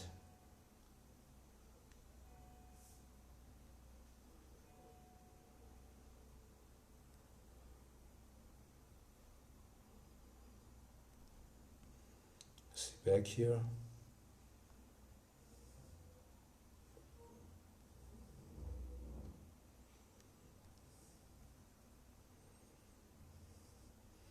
So you see here, already I bought that stock with a long-term trap, right? The people who are talking negatively about turtles are inexperienced people. Everybody says, yeah, they took 20 millions losses. Yes, it was 20 millions loss of $1.9 billion asset. That means they started already with $10 million and turned that capital to $170 million, and that 175 million they turned to over $1.5 billion. So it was the same situation here, right? For example, you have here 175 billions, and you have here $1.5 billion, right? And the market stop, it hits your stop and you lose $20 million of that $1.5 billion. And now all the media, oh, those turtles, they made loss. No, it's not a good system. No, it's the best system. If they didn't decide to take that 20 million loss, they would lose all the billions. And this is the truth no one told you. Therefore, this system has been working all the time, and it will work all the time. And yes, you will make some losses, of course, because every system is making losses, but that loss will protect you. And you, as you have seen here, the market is running fantastically, right? Very, very nicely. Very, very nicely, right? All right, I hope you could have a little bit of fun and to see how this system is working very well, and pay attention on your money management, pay attention on your discipline, pay attention on your patience, and just trade what you see. Follow your own system. A lot of people out there telling a lot of things and try to hide it away, right? What Elon Musk is saying, or Jeff Bezos, or the media is irrelevant, because exactly in this, what the price movement is here is the only truth.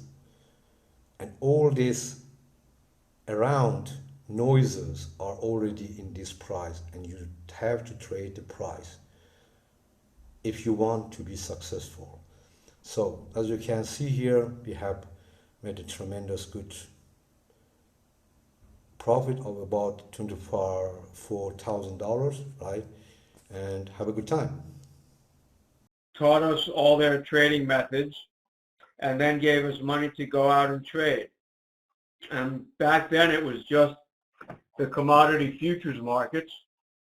Since then, I've been expanded to trading things like stocks and options and currencies, but I'll get into that a little bit later. But for right now, it's been 33 years that the turtles have been trading futures. I use the term futures and commodity futures sort of interchangeably. Everybody who joined the program, and there were 12 or 13 people the first year, and then we all did so well that they took in another class of 8 or 9 people the second year. Everybody did really well. About half the people are still around trading today.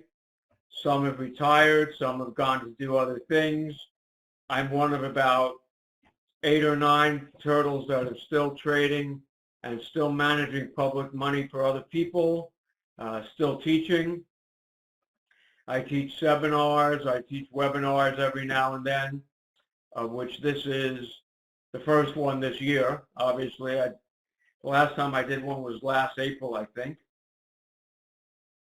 And so I'm going to give you a little bit about how we trade, what we trade.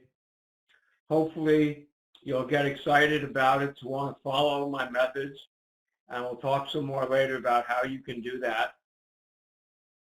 For right now, all you really have to know is that I was one of about 1,000 people that sent in a resume to Richard Dennis.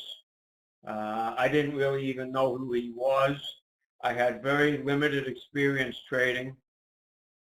I had gotten my MBA from New York University. I was working on Wall Street as a stockbroker. I did have a little gambling experience. I played poker and blackjack and backgammon, all of which is extremely important to trading because it's the same skill set of discipline and concentration and money management, whether you're playing cards or trading the markets. So the combination of my educational background and my gambling experience was one of the things that struck a chord with Rich Dennis and Bill Eckhart. And so out of over 1,000 people that sent in resumes, I was one of the 12 people that was hired. I was living in New York, working on Wall Street. I had basically a couple of weeks to pack up my bags and move to Chicago in the middle of the winter of 1983-84. And that's how I got started. I sat in a room with a dozen other people. We listened to Bill and Rich and some of their partners and their brokers and their friends explain all their different trading styles. We went through about 2 weeks of classroom instruction, and then Rich and Bill gave everybody some of their own personal capital and gave us trading accounts and told us go ahead and start trading. And basically that's what I've been doing for the past 33 years, pretty much, full time. After about 10 years or so, I got to the point where I was able to do it well enough that I thought I could go out and teach other people. So I started writing a newsletter. I started teaching seminars. I started writing an advisory service, which I'll show you again in a little while. And that's branched out into my the other half of my business. The first half we'll call my trading business, and the second half we'll call my teaching business. And hopefully that's why you guys are here today, for the teaching business. So this is a little difficult talking to a general audience because obviously all of you have different levels of background and experience in the markets, different account sizes. But again, that's the same thing that I experienced sitting on the other end of the room 33 years ago. There were 12 people, some of whom had higher educational degrees, some of whom barely made it through college, some of whom had trading experience, some of whom had a little, some of whom had none. And Rich and Bill basically just started from the beginning, assuming everybody didn't know anything. Or actually, they told people, whatever you know about trading or whatever you think you know, just forget it because it's probably wrong. And even if it's not, it doesn't matter because we're going to teach you our methods, and that's what we want you to do from now on. So just forget everything you learned before or you think you know, and we're just going to start from scratch. And that's basically the way I teach. Same thing. I assume that nobody knows anything about the markets. So I start with the very basics, explaining, what a market is, how it moves, how people buy and sell things, how you make money. And quite simply, making money trading is basically just betting on whether something's going up or going down.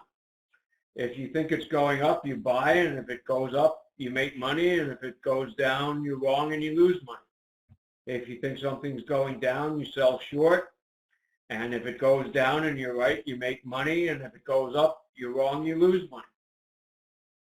So buying and selling are two opposite sides of the same coin. A lot of people who just have stock market experience and are used to, shall we say, investing in the market don't understand that you can make money on the short side just as easily as you can make money on the long side. If you buy something at 40 and a year later it's up at 100, you've made 60 points. Conversely, if you sell something short at 100 and a year later it's down to 40 and you buy it back and cover it at a cheaper price, you've also made the same 60 points. And what's funny for the past 10 years now is everybody really complains about how the markets were horrible in 2008. We had a banking crisis, a mortgage crisis, a financial crisis. Stock market got cut in half. Everybody got killed, or mostly everybody got killed. I had my best year ever in 2008 because I was short everything. I was short the Dow Jones from 10 or 11,000 down to about 7,500. I was short crude oil from over $100 a barrel and covered it at $42 a barrel. So I made a lot of money on the short side. So you can make money being long, you can make money being short.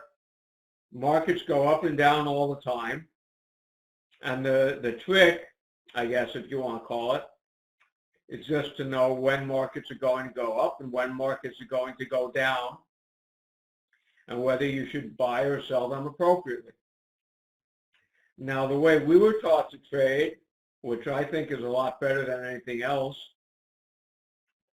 there were about 40 or 50 different commodity markets. There are large brokerage firms and research firms that have research departments and analysts that just follow all the fundamentals of whether it's bonds, they follow economic reports, or whether it's soybeans, they follow crop reports and agricultural reports. And that can be a full-time job. And that's not really what I do because I don't have time to follow all those markets. It would take me an hour or two a day just to read up on each one. And I trade 40 different markets, so obviously there's not enough time. What I do, what we were taught to do as turtles, is more something called technical analysis, which basically just means looking at the charts and deciding on whether or not something is going up or going down. And if the chart looks like it's going up, you want to buy it and hope it keeps going. And if the chart looks like it's going down, you want to sell it and hope it keeps going down. And that's basically what trend following is all about. It's not rocket science. It's just looking at a chart and tell me if it's going up or down, and I want to jump on board in the right direction and just ride along.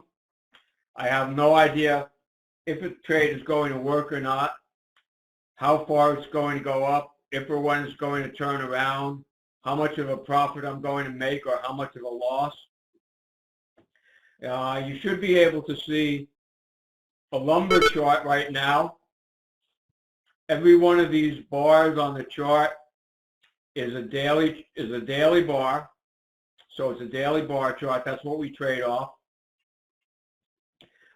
You can see pretty clearly for about the past week and a half, this market's been going straight up. I really don't know why, and I really don't care why. There was, if you talk to fundamental analysts who want to find reasons or explanations or whatever, there was a housing market report early last week that was sort of bullish for housing starts. So common sense, for lack of a better word, will tell you if the housing market's booming, the lumber market should be going up. I think that's very simplistic. I don't really pay attention to it. I don't really care.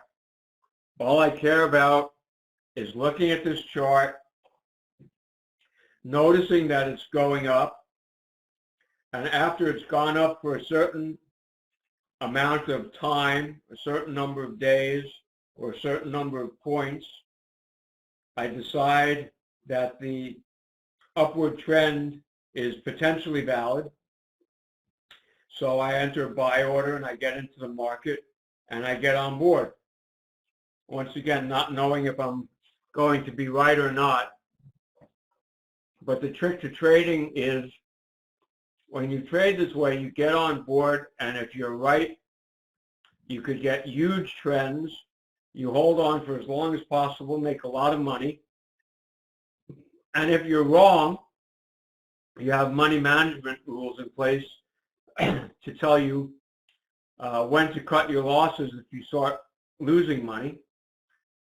And the very simplest rule for that is on any given trade that I get into, regardless of whether it's a long position or a short position, regardless of whether it's a stock or a commodity, or regardless of what I personally think about it, if I put on a trade and it starts going against me and I lose 2% of the value of my account, then I get out.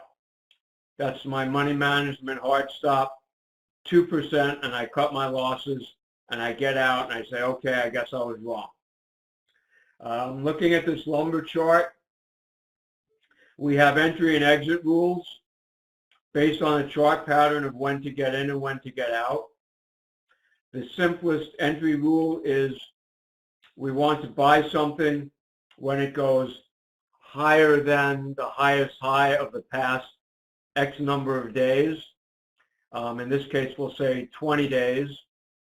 So right about here on February 1st, when the market went above 340, which took out that old high, now all of a sudden it's been higher than any point it's been in the last 2 months or so. And that was the time to buy. And that was the time we got in.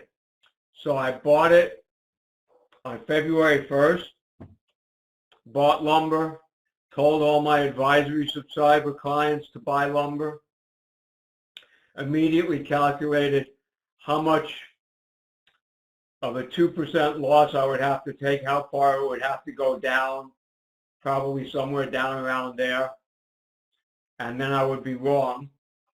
Luckily, in the past 6 days, it's done nothing but go my way, and I've got a very nice profit in this trade so far. Basically, I got in at about 340. Now it's about 370. That's 30 points. That's about $3,000 a contract. Now, where am I going to get out of this trade? I have no idea. It could go to 400. It could go to 450. It could turn around and go down tomorrow. Hopefully, since it was limit up today, I expect at least one more day of continuation. But I really don't know. All I know is I'm going to stay with this trade as long as it keeps going up. And if and when, or whenever, because there's always eventually a whenever it turns around and starts going down, my exit rule is going to be if it goes down for X number of days, and let's say it goes down for 10 days in a row, or it goes down lower than the lowest low of the previous 10 days or 10 bars on this chart, that's when I'm going to get out. So right now I have no idea where that is. I can count back 10 bars and I'm basically looking at down there, which means I'm potentially risking giving back all the $3,000 profit that I made so far, plus letting this trade turn into a loss. Now, I know some of you people out there are probably shaking your heads and going, that can't be right. And I guarantee you that is exactly the right way to trade. And I'll tell you why, very simply. Most people who trade lose money. I'm sure you know that. I'm sure you're looking at yourself or in the mirror or looking around at everybody else. And that's how people trade. Most people lose money trading. And the reason most people lose money trading is because they get excited when they see their profits and they want to take their profits, and that's the wrong thing to do. Trend following usually does not work. Most trends don't work. They crap out, and you wind up taking a lot of losses. So the only way to make money trading is the few trends that turn into good ones. You want to ride them as long as possible and hold on as long as possible and make as much profit as possible on those trades to pay for all the losses. And the only way you can do that is just hold on until the market turns around. Now, right now, this market could turn around and go down for the next 10 days, and I'd feel pretty lousy giving back my profits. But then again, if the market just went sideways for another 4 or 5 or 6 days, then 10 days lower, I'd start locking in my profits. It goes here and here and here and here and here. Then by the time it gets 10 days lower, it's still going to be above where I initially bought it, and that's how I'm going to make a profit on the trade. So basically, those are the 3 entry and exit rules for all the trading that we do. And we'll break it down and we'll simplify it very much. Say, buy a market when it makes a higher high than the past 20 days, or sell short a market when it makes the lowest low of the past 20 days. Hold on until you either have a 2% loss on your account or until you have the market turn around on you and go 10 days in the opposite direction, and that's where you get out. Now, the good thing is that it's very easy to figure out where that's going to be in advance, so you don't have to sit and watch the markets all day. You can put stop orders in and just go about your business. We used to tell people it only takes me about an hour a day to trade, because I look at charts like this and I figure out where my stops are going to be. I tell my brokers where my stops are, and then I don't have to watch the markets all day. I can go about my real job if I have a real job. I can play tennis. I can sleep late. I can do research. I can talk to other traders. I can do whatever I want to do. From my point of view, I run an advisory service, that if you sign up for that, I will tell you every night in all the different markets that we trade what positions we have, where we got in, where we are going to get out. So you don't have to do any work either if you don't want to. I'll tell you what to do. And you can have your broker do this automatically also, so that even you don't have to watch the markets. In fact, when we send out the advisory service every night, which I'll show you in a few minutes, we send it out to all the brokers. I'd say 80 to 90% of the people who subscribe to the service give their brokers a letter of execution or a power of attorney to follow the trades according to what I tell in my nightly advisory service. And people just follow along and watch their accounts every day, and they don't really even have to do it. So this is a lumber trade right now that we're going to hope keeps on going. And to give you an example of what a good trade would look like if it did keep going, this is a cocoa chart. Hopefully everybody can see the cocoa chart now. It's going down, obviously. It's been going down since the summer, since about the middle of August. This trade has gone down and made over $10,000 a contract, and it's still going. There were a couple of times where it looked like maybe it was going to fade out and turn around and start going back up. Right here, it went sideways really tight for a long time. Right here, it started going up a little bit. Right here, it started going up a little bit. You guys can see this chart. Somebody just type in and say yes or no that you can see where I'm pointing my arrows. But basically, it never went more than 10 days higher, which means we never got stopped out. And we're still in this trade. We've been short cocoa since the middle of August. And like I said, making over $10,000 a contract.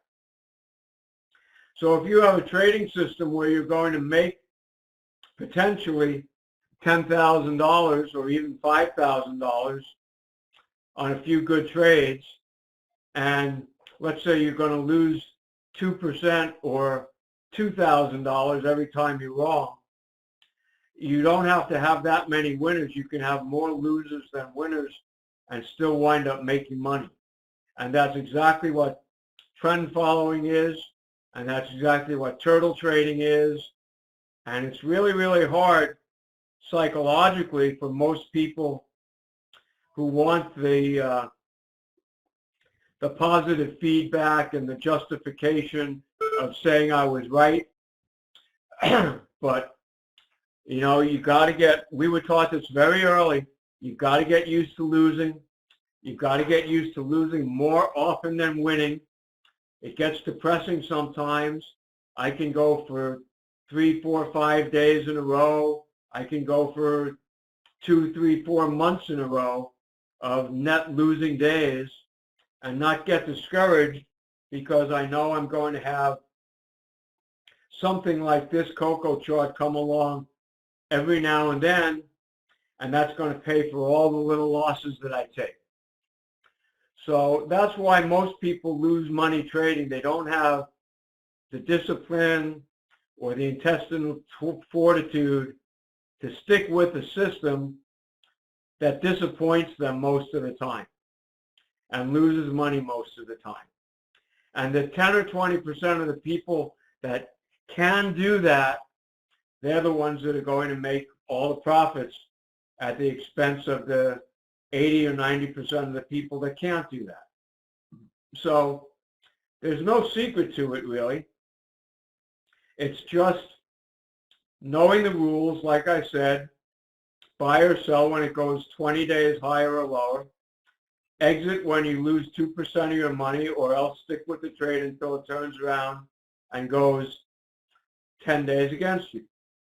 Those are the same rules for every market, for every commodity market, for every stock, for every equity, for every foreign currency that we trade. They're all the same rules. So you don't have to know that much. You don't have to figure out things. You don't have to do a lot of research. You just have to have the discipline to follow the system. You don't even really have to figure out where those entry and exit points are, because I will tell you if you want to sign up for the service. You just have to have the discipline to follow it. A lot of people think they do, and then they call up their brokers and second guess themselves, or they second guess me. I'm not the smartest guy in the world. I don't know the secrets to the markets. I just know that I learned the system a long time ago, and it works. And I had positive feedback in the sense that, first of all, I was taught it by a guy who made hundreds of millions of dollars, so he must have known what he was talking about. And second of all, I made money the first year trading, and so I had positive feedback doing it that way. And I figured, okay, this must work. And I've been doing it for 30 years. I've had my momentary lapses of discipline, questioned my system during long losing periods, always wound up feeling sorry that I did that, and always came back to being a good little system trend follower. And again, not knowing or caring why the markets are going up or down. This cocoa chart, for example. I've seen fundamental news reports that say most of the countries in Africa have been experiencing very good weather this year. They've got very good large crops. And of course, everything is ultimately based on supply and demand. So in lumber, for example, if you've got a strong housing market, there's going to be a strong demand for lumber to build houses. So that's why lumber is going up. In cocoa, if you've got a large supply because you've got perfect weather and bumper-sized crops, you're going to have large supply and the price is going to wind up going down. Now, maybe that's 100% of the story. Maybe that's 50% of the story. I don't really know. I mean, those are the stories about lumber and cocoa. But again, I don't really care. All I care is what the market's doing, and I care that I want to get on and follow along. Now here, we're looking at a stock market. This is, well, actually it's an ETF. It's the QQQs, which is the ETF for the NASDAQ. Okay, I can put up the NASDAQ futures chart. There's the NASDAQ futures. It's basically very, very similar. There's the Qs, which are an ETF, and we trade those also. And it's basically the same thing. This market has been going straight up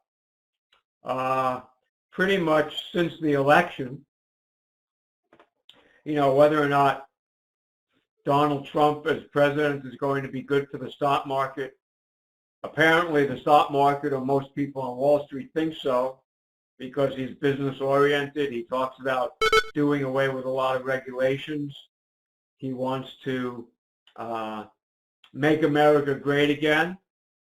And one of the great things about America, one of the ways you define a great thing about America, I guess, is having a bullish stock market. So here we go. This is a bullish stock market. There's the Dow Jones, basically the same thing.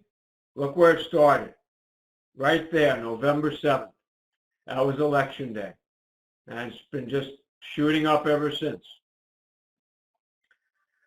What's funny is you look at this chart and it looks like we just went straight up since the election. But, you know, the markets are funny. The markets are funny in the sense, here's the futures of the Dow Jones, okay? Look at this line right here. Everybody can see this big line that goes all the way down and then comes back up, right? Actually, tell me if you can see that, so I know everybody else sees the line I'm pointing to. That was the futures market on the night of the election. Now, what happened? Well, what happened is the market likes things to go as planned, and the market does not like it when things do not go as planned. They don't like surprises, okay? Coming into the election, pretty much everybody thought Hillary Clinton was going to win. And around 8, 9 o'clock that night, when the returns started coming in state by state, and Trump started winning all the key wall states, the on-the-wall states, and started turning it around and started winning the Electoral College, people got scared. The markets got scared. The Dow Jones was down 750 points at midnight on election night. But you know what? People finally realized, well, it doesn't really matter. Okay, this is a big surprise. This is not what we expected. But you know what? Trump's probably going to be good for the economy. And by the close of the day after the election, that Wednesday, the market closed at a profit up here. And it's been going up ever since. This is the S&P. It's the same thing. This is the NASDAQ. It's the same thing. Okay? To show a funny one, you know, without making any racist remarks or whatever, everybody made a lot of comments. Trump made a lot of comments about building a wall to keep out the Mexicans and all that crap, right? Here's a chart of the Mexican peso against the US dollar. Look at that big down day. Guess what day that was? That was the day after Election Day. The peso got crushed. The peso went down to 45 cents to the dollar before it finally just bounced back up a little bit. Everybody thought, you know, there was going to be a lot of tension between the U.S. and Mexico. The Mexican peso was not a very smart investment at the time. So the peso got killed that night. Just like the U.S. stock market went up, the Mexican peso as a foreign currency went down. The bond market went down hard that night of the election. Again, the fundamental reason being Trump wanted to jumpstart the economy. He was going to get rid of Janet Yellen and the easy money policy of the Fed. He was going to raise interest rates. And if you raise interest rates, that lowers bond prices. So bond prices sold off pretty hard. And since the beginning of this year, they've just sort of been going sideways. Actually now starting to go up a little bit. And if we get back to my original entry rule, we're very, very close to, we had a nice short trade in the bonds since the election. We sold them right about 160 over there on November 8th. Rode them all the way down to about 149 or so, right there. The market finally went higher than the highest high of the past 10 days. That's where we covered our shorts. And now we're at the point where if the bond market goes above 154, and right now it's at 153.13, so we're only half a point away. If we go above 154, we're going to go long bonds. And you will see that on the nightly orders chart, which I'm going to show you in a minute. So that's basically our trading style, whether it be a commodity crop like cocoa, or a currency like the Mexican peso, or a stock, or a bond. It doesn't really matter. We trade all things the same way. Follow the chart, buy when it's going up, sell when it's going down, exit when you either lose a certain amount of money or when the trade eventually turns around on you. Sometimes it'll turn around for a loss, sometimes for a small profit, sometimes for a medium-sized profit like this bond trade, sometimes for a big profit like cocoa, which is still going over $10,000 a contract. And you never know where you're going to get out, but you don't need very many big winners a year, and you'll wind up having a winning system. Okay? I'm going to shut off the charts for a minute, go back to showing you what our nightly orders look like. We send out nightly orders. I have a guy who's sitting next to me at the moment. He runs all this on TradeStation every night between 5 o'clock and 6 o'clock. After the markets close, we send out nightly orders telling people what to do the next day. I know you lost my screen because I said I'm going to shut off the camera for a moment. Okay, now we're back on.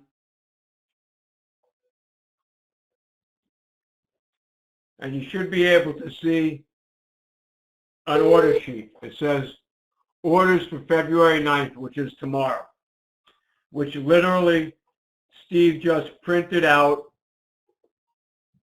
10 minutes ago. Okay? And this got emailed out to all the customers. It got emailed out to all the brokers who auto trade for all the customers. And it tells you, okay, there's 5 pages on this order sheet. We took a lot of time and effort making this very comprehensive and simple to read and follow. Okay? This is the first page. It shows all the positions we have. These are all the different symbols. If you don't know the symbols, don't worry. Your broker will tell you or your marketing guy will tell you. Just to give you a few of them. ES is the S&P, NQ is the NASDAQ, YM is the Dow Jones. We're long all these markets. Here's cocoa CC. That's not right. Oh, yeah, that's right. We don't have on my private sheet, I have a column that tells me how much open profit or loss there is on every trade. Okay, right here you've got the entry date, the symbol, how many contracts long or short based on $1 million, just because TradeStation, which is the computer program we use to run it, we round off everything to $1 million. Obviously not everybody has that kind of money. So I figured out how to adjust for that also, which I will get to in a minute. And then we have the entry price, which is where we got in, and the last price, which is today's closing price. Cocoa, for example, we got in at 25.80, and it's down to 20.11, which means we've got over 600 points just in this May cocoa trade, which is going to be $12,000.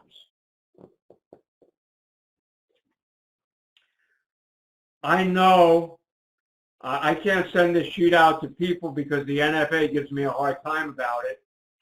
But I know, for example, there's a column here that tells me how much each one of these markets has made or lost on a day-to-day basis. So these are all long positions. These are all short positions. These are all positions we don't have a position in. Like I said, we're flat bonds. We might be buying them tonight or tomorrow. Okay? The only trade we did, second page, filled orders. The only trade we did today was we bought 10-year notes, which is similar to bonds. They made it break out the chart, which I'm not going to really go back to because it looked like a bond chart. But We bought the 10-year notes, very similar to the 30-year bonds. The rest of the second page, these are all the exit stops.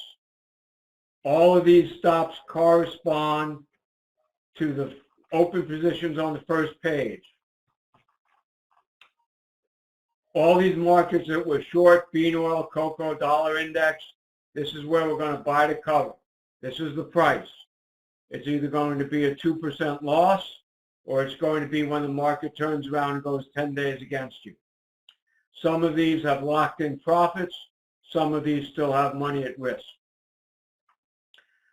All of these where it says sell, these correspond to all the long positions on the first page, where we're going to exit.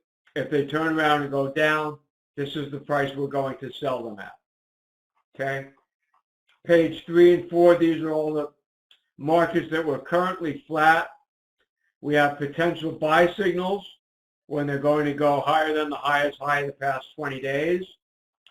We have potential sell signals on all these markets when they're going to go, or if or when they're going to go lower than the lowest low of the past 20 days. And this gets sent out every night. This is just all the list of markets, what the symbols are, how much a tick is worth, so you can follow along if you want to. But this gets sent out every night, goes to all the customers, goes to all the brokers, and people can follow along. And that's what we do in commodity futures. We've been doing it for, well, I've been doing it for 30 years. I've been teaching other people to do it for about 20 years now. Okay, I'm going to go blank. The screen has gone dark for a while. We're done talking about commodities. Let me get the turtle back up just so you guys can remember what I look like.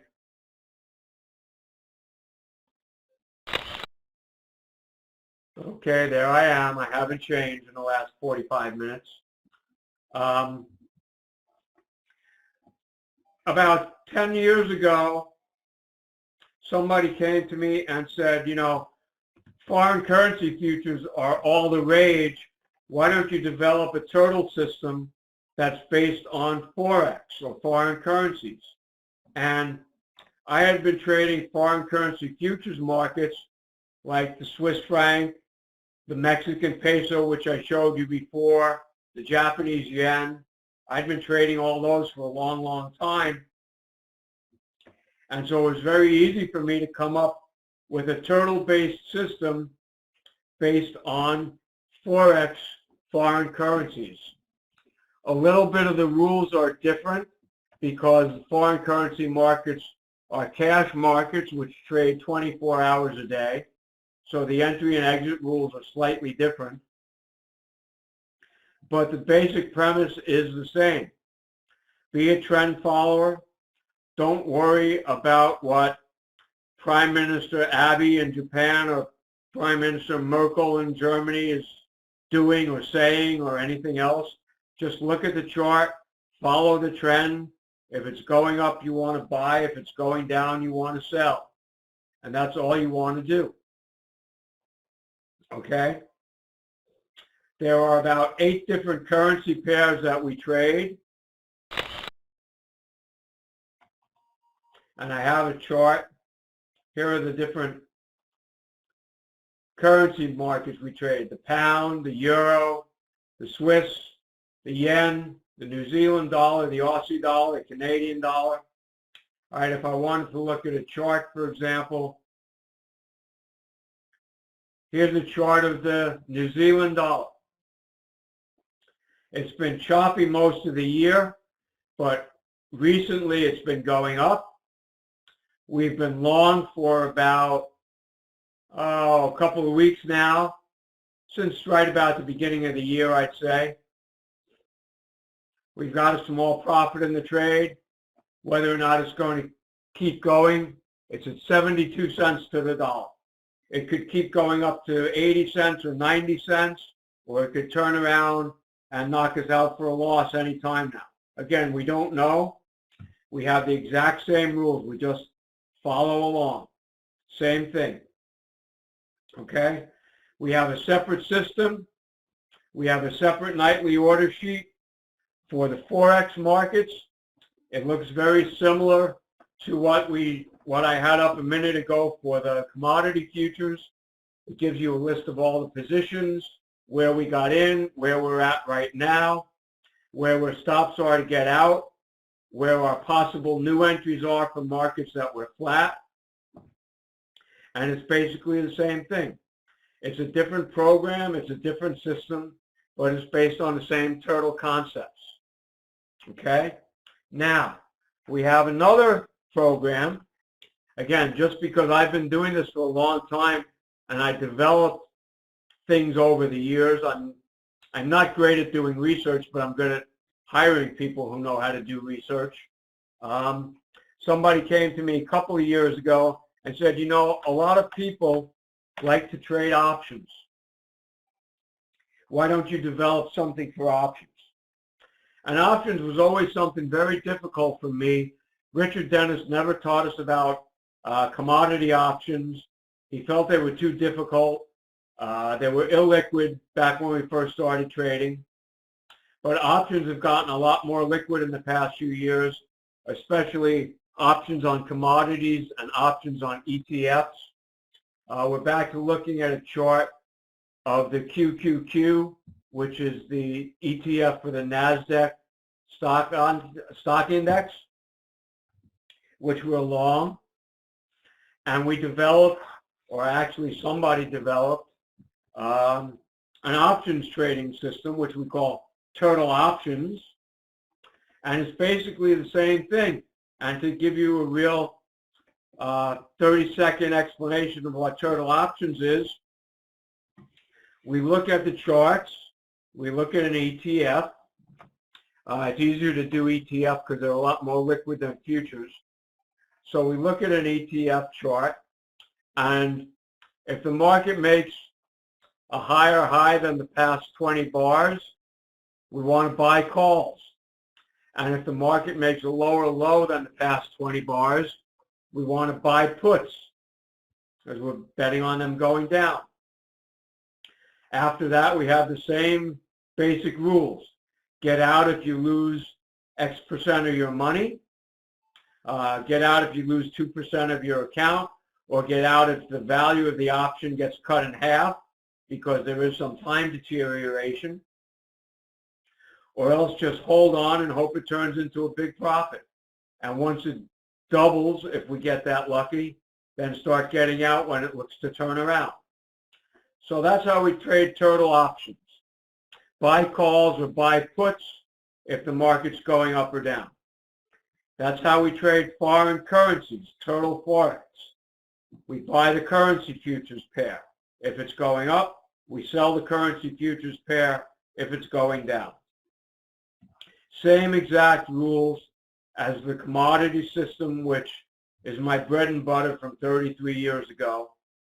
Just slightly different rules, slightly different manuals, slightly different programs, all of which come with a manual explaining everything and a DVD if you like. And finally, we also trade stocks.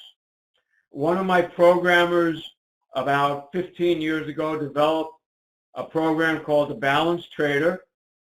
It basically just looks at stock indexes, doesn't look at individual stocks because there are way too many individual stocks.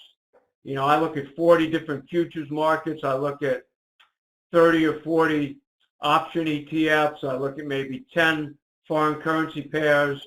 There are literally hundreds of stocks. Even if it took me a minute to look at every chart, it would take me all day long. So basically all I do is I look at the three major stock indexes, the Dow Jones futures, the S&P futures, and the NASDAQ futures. Now the Balanced Trader for stock indexes is different than the rest of the turtles. This was developed by a friend of mine who I originally knew as a card player, and he also became a good trader and a good computer programmer. And he developed a system that basically picks bottoms in stock markets The stock market has an overall bias to the upside, as we all know, or as we all should know. And the balanced trader basically, when there's a big sell-off in the stock market, as soon as we see a little bit of strength in a turnaround, we jump in and go long. The past 2 months, and actually the past 5 or 6 years, the stock market has more than doubled, almost tripled since it collapsed in 2008. And the balanced trader has been one of our best performing systems. It outperforms buy and hold because you're not in the market a long time. You're in the market, on an average of maybe a week to 10 days, maybe once a month. And that's it. And you just get in and out, grab your profits, and then sit on the sidelines and wait for the next trade to come along. So basically we have 4 different programs. There's original Turtle Commodities, Turtle Forex, Turtle Options, and Balanced Trader for Stocks. Each one of these programs, I teach a seminar. I used to travel all around the world teaching seminars. I've cut back a little because I tend to stay home and do more trading now. So the last time I taught a seminar, which was several years ago, we basically just tape recorded the whole thing, put it on DVDs, and now we have a marketing firm. I have a marketing firm called Farnsfield Research, which is helping promote this webinar right now. And they are responsible for marketing the DVDs and the systems, the manuals and of the seminars that I used to do. And if you contact Farnsfield, or actually I think they probably got your name and contact information, so they will probably be contacting you after this is over to see if you're interested in following up and wanting to go a little more further and a little bit more in-depth to get into 1 or 2 or all of the different systems I trade. They've got a good marketing structure, they've got a good pricing structure, and they will talk to you about that. Farnsfield Research. If you have any questions about anything, I'm pretty much done. I've gone through my hour. If you have any questions about anything that I've talked about, you can contact Farnsfield, www.farnsfieldresearch.com, and they will answer all your questions. I just don't have time at this point to do a question and answer session because we've got a couple hundred people here. I could be here all night. But the guys at Farnsfield have been marketing my programs for years, and they know all about it. So they will answer your questions if you contact them or if they contact you. The last thing I want to talk about before I leave is that, let me see if I can find it. The screen's going to go dark for a second, but I'm still here. I'm going to be teaching a seminar